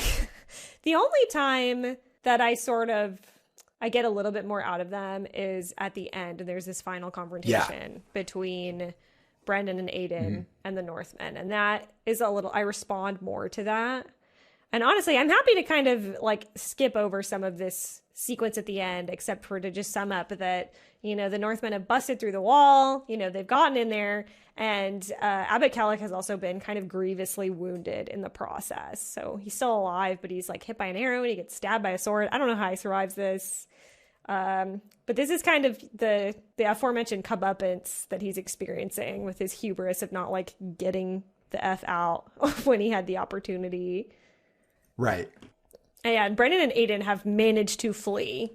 Everyone else is kind of there in the wreckage of the Abbey, except for them. And they use their ink, right? They make a little like smoke screen. Yeah, they do like a smoke bomb. They're basically hiding out like Lord of the Rings Hobbit style, hiding from the ring rays, like in the scriptorium as the Vikings are skulking around in there. Mm-hmm. And they make ink, and in the green vapors, they manage to flee. So they're in the forest, and like Brendan has seen on the way out, he sees that the abbot is injured. And there is even sort of a moment where the abbot, you can tell that he's like, oh shit, like I messed up. Yeah. Brendan. And Brendan wants to stay, which is totally not the right answer. He wants to stay to help him. And Aiden is like, nope, you can't do that. Like, you're going to die. We're going to go. They leave. And this is where they get attacked by Northmen. And it kind of works for me. There's just like a little sequence where maybe he's like the king of the Northmen. I don't know. He's ostensibly the leader of the Northmen. He has this gold badge on his chest, and he gets the book. Mm-hmm. And his whole thing is like, all they want is gold. We know that. And the book has this beautiful, like golden bejeweled cover. And he's looking at it and he's flipping through the pages. And maybe you're kind of wondering, is he going to respond to this or whatever? And he rips out all the pages and takes the cover and leaves. Or I guess I don't know if he makes it all the way because wolves come to save them at the 11th hour. So I don't know exactly. You don't really see what happens here. They definitely don't get the cover back. And this is also when we get another, like a parting glimpse at Aisling. Right. In her wolf form. Yeah, she's still like in control of the forest and being a little biased towards the character she likes. Because Brendan, chases the one remaining page of the book as the wind picks it up and into a little clearing. And then he meets the beautiful white wolf who touches it with her cute little nose. It's very cute. Yeah, and then you have to wonder. So I guess a lot of it had sailed over my head before, but this is the point where you really feel like she's going out of her way to make sure that the book is okay. Like, it almost makes me wonder if it's less about the characters, although obviously there's an affinity there. And so then that has always sort of stood out to me. I'm like, why is this like fairy of the woods invested in this book and kind of getting that going? Yeah, that's part of, I think that's what I was trying to get at right off the top before we really got into the story is it is just the journey of the book. It's not really about the characters. The characters are kind of guiding it along, but we're a little too focused on the book. It would be like if Lord of the Rings was really about the ring and not about the characters growing and responding to like the ring's persuasion. Like this is just the Book of Kells is going to happen. And here's some of the figures that were there along the way. And for some reason, even the natural world wants the book to exist. So it makes it not about her friendship with Aiden as much, even though like it's clearly that, but you'd rather it be a little more focused on how they were kids that were orphans and friends, right? Yeah, like it is a little bit, the fact that they don't really see each other again really is kind of, that's not a bummer. I don't know. It's just like I wanted more, I guess. Yeah, a little closure would have just sort of and helped. I just liked her. Yeah. I liked that character. So now we get some more just like showing off that we're into art is Brendan and brother Aiden travel off to a distant land so they can build a little stone hut, but they walk through a triptych, of course. I love that, honestly. Yeah, it's cool. It's a good way to pass the seasons, right? Yeah, it shows, that they're like traveling far away and that it's taking time. Mm-hmm. I guess this is basically we're in a montage that takes us through the rest of the movie till the end. Right. And Yeah, I really like that shot. It's another thing that they use these 3-ups throughout the movie at times, and it's something they use in other movies as well to kind of show action happening sequentially, or sometimes action happening to different characters simultaneously, to have these like 3 things. It's almost like a comic. Yeah. That they do this. And I like to see the different iterations. Like the framing that they have over this is kind of nice, and it's really beautiful watercolor backgrounds. But yeah, essentially they end up in this little hut together with Pangerbon being all cute. And there's a scene, like a little shot of them clearly working on the book together. And Aiden is looking a lot older. Yeah. And Brendan is like a young adult at this point. Yep. And then they seem to be completing their work here, and they're sharing it with some of the local wood folk. And we get like a little parting with Brother Aiden. And this is it's almost like a Norse myth reference in a way, because he's at the shores, in the way it's like the shores of Valhalla or something, like the kind of edge of the map that's just the ocean that goes off into infinity, like where the elves go in Lord of the Rings, which is interesting that he leaves him there, because to me that's not like an Irish thing. That's more like the Viking thing, and those are the bad guys. But I'm sure there's like an Irish myth that connects it. But to me, it's not like the prominent version of like the shores of infinity is where we part ways.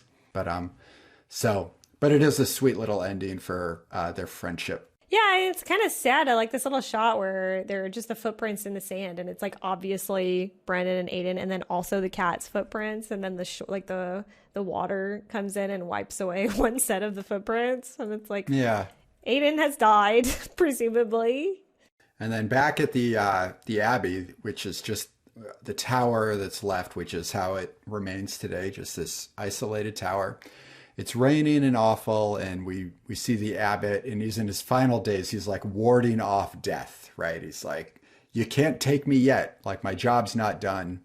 Yeah, he's clearly a tortured soul also. I mean, he's aged, obviously, and he looks miserable. He's the picture of depression, which is totally understandable. And in like all fantasy stories, even though we're talking about this big, giant world, it all comes down to tiny coincidences. So right as the abbot's struggling in these final moments, his lost nephew, Brendan, returns as the sun comes up, right? It's like the perfect closing of this little poem.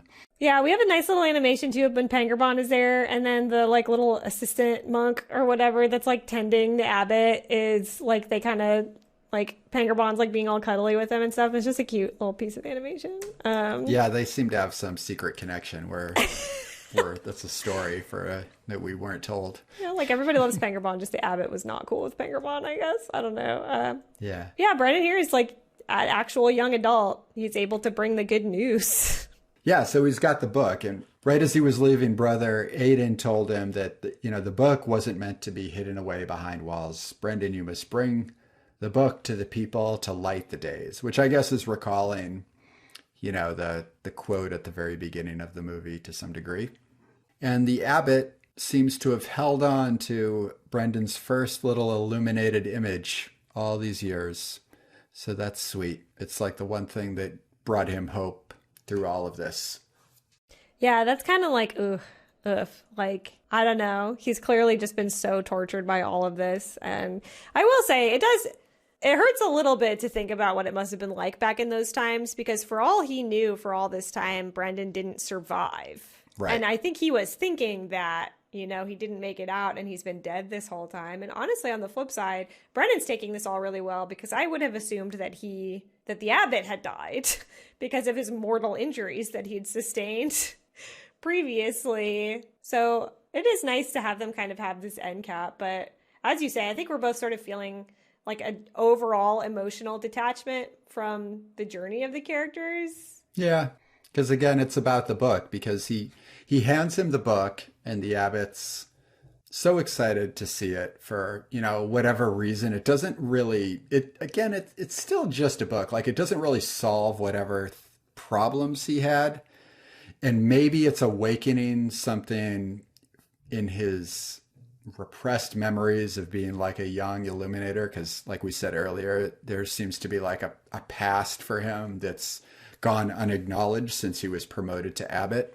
And then we get like a flash through of the actual Chiro page from the book, and all these little details like come into life. And I guess this is where I think if you're Irish and you're familiar with this, it's probably evoking more out of you, because like you might have seen this page in real life. And now we're sort of like getting the backstory to what it took to create something like this, which seems to be like kind of the intent of the movie, is what's the story behind the art we love or the pieces of culture, you know. And I do wonder, it's very hard for me to say, but I do wonder if, you know, if you are very religious, if this would mean more to you. Or just very Irish, right? But I mean specifically religious, though, because it's literally, you know, an icon of Catholic, you know, of Christianity. Mm-hmm. Like, I can't necessarily, you know, see something like that and feel personally moved. But if that's something that you believe, you know, is something that was ordained by God, essentially, I'm sure you would have an emotional response to that. Especially because it's real. Like, that's a real artifact that exists in the world. So if that's like a confirmation of your faith, I have to imagine you would be moved by that. Yeah, I guess you're right. It kind of has to be that, because otherwise the fictionalized version of this would probably have this page recall Brendan's adventures from the movie itself, and not just these whole new series of images, because the stuff we see doesn't really have much to do with the story we were just told, other than it's in the style of like the world he was in, you know? And that's, I mean, you're right. Like, it's about the book and it's not about them. Like, this is about the story. Although this is not, I think, historically an accurate story of how, you know, I think this is just an idea of how this book came into being. Because I believe they're not even sure if it actually was made in Ireland. It could have been in Scotland.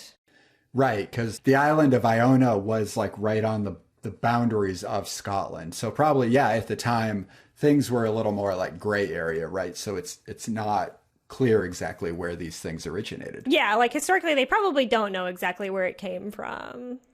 But it's the same thing as Prince of Egypt to me. Like, it's a good story at the same time, but like, if you really believe that this stuff is real, that's going to mean something to you.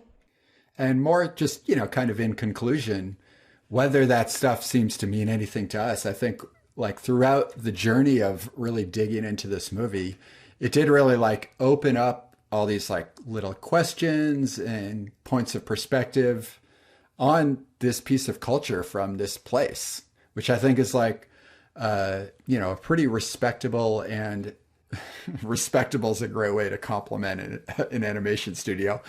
Very respectable work, Cartoon Saloon. But I just think it's really cool how, talking about this movie, we've just opened all these little doors to understanding of, you know, like a kind of this piece of art and culture that we really didn't have any connection with otherwise, other than like fleeting glances for me of, you know, looking up cool historical books. And that's like, as somebody who does like stuff like this and is like a huge nerd, it is the kind of thing that I want to see. Like, I'd love to see more. I love my fantastical dragon stories, whatever, too. Also, obviously, I love all that stuff.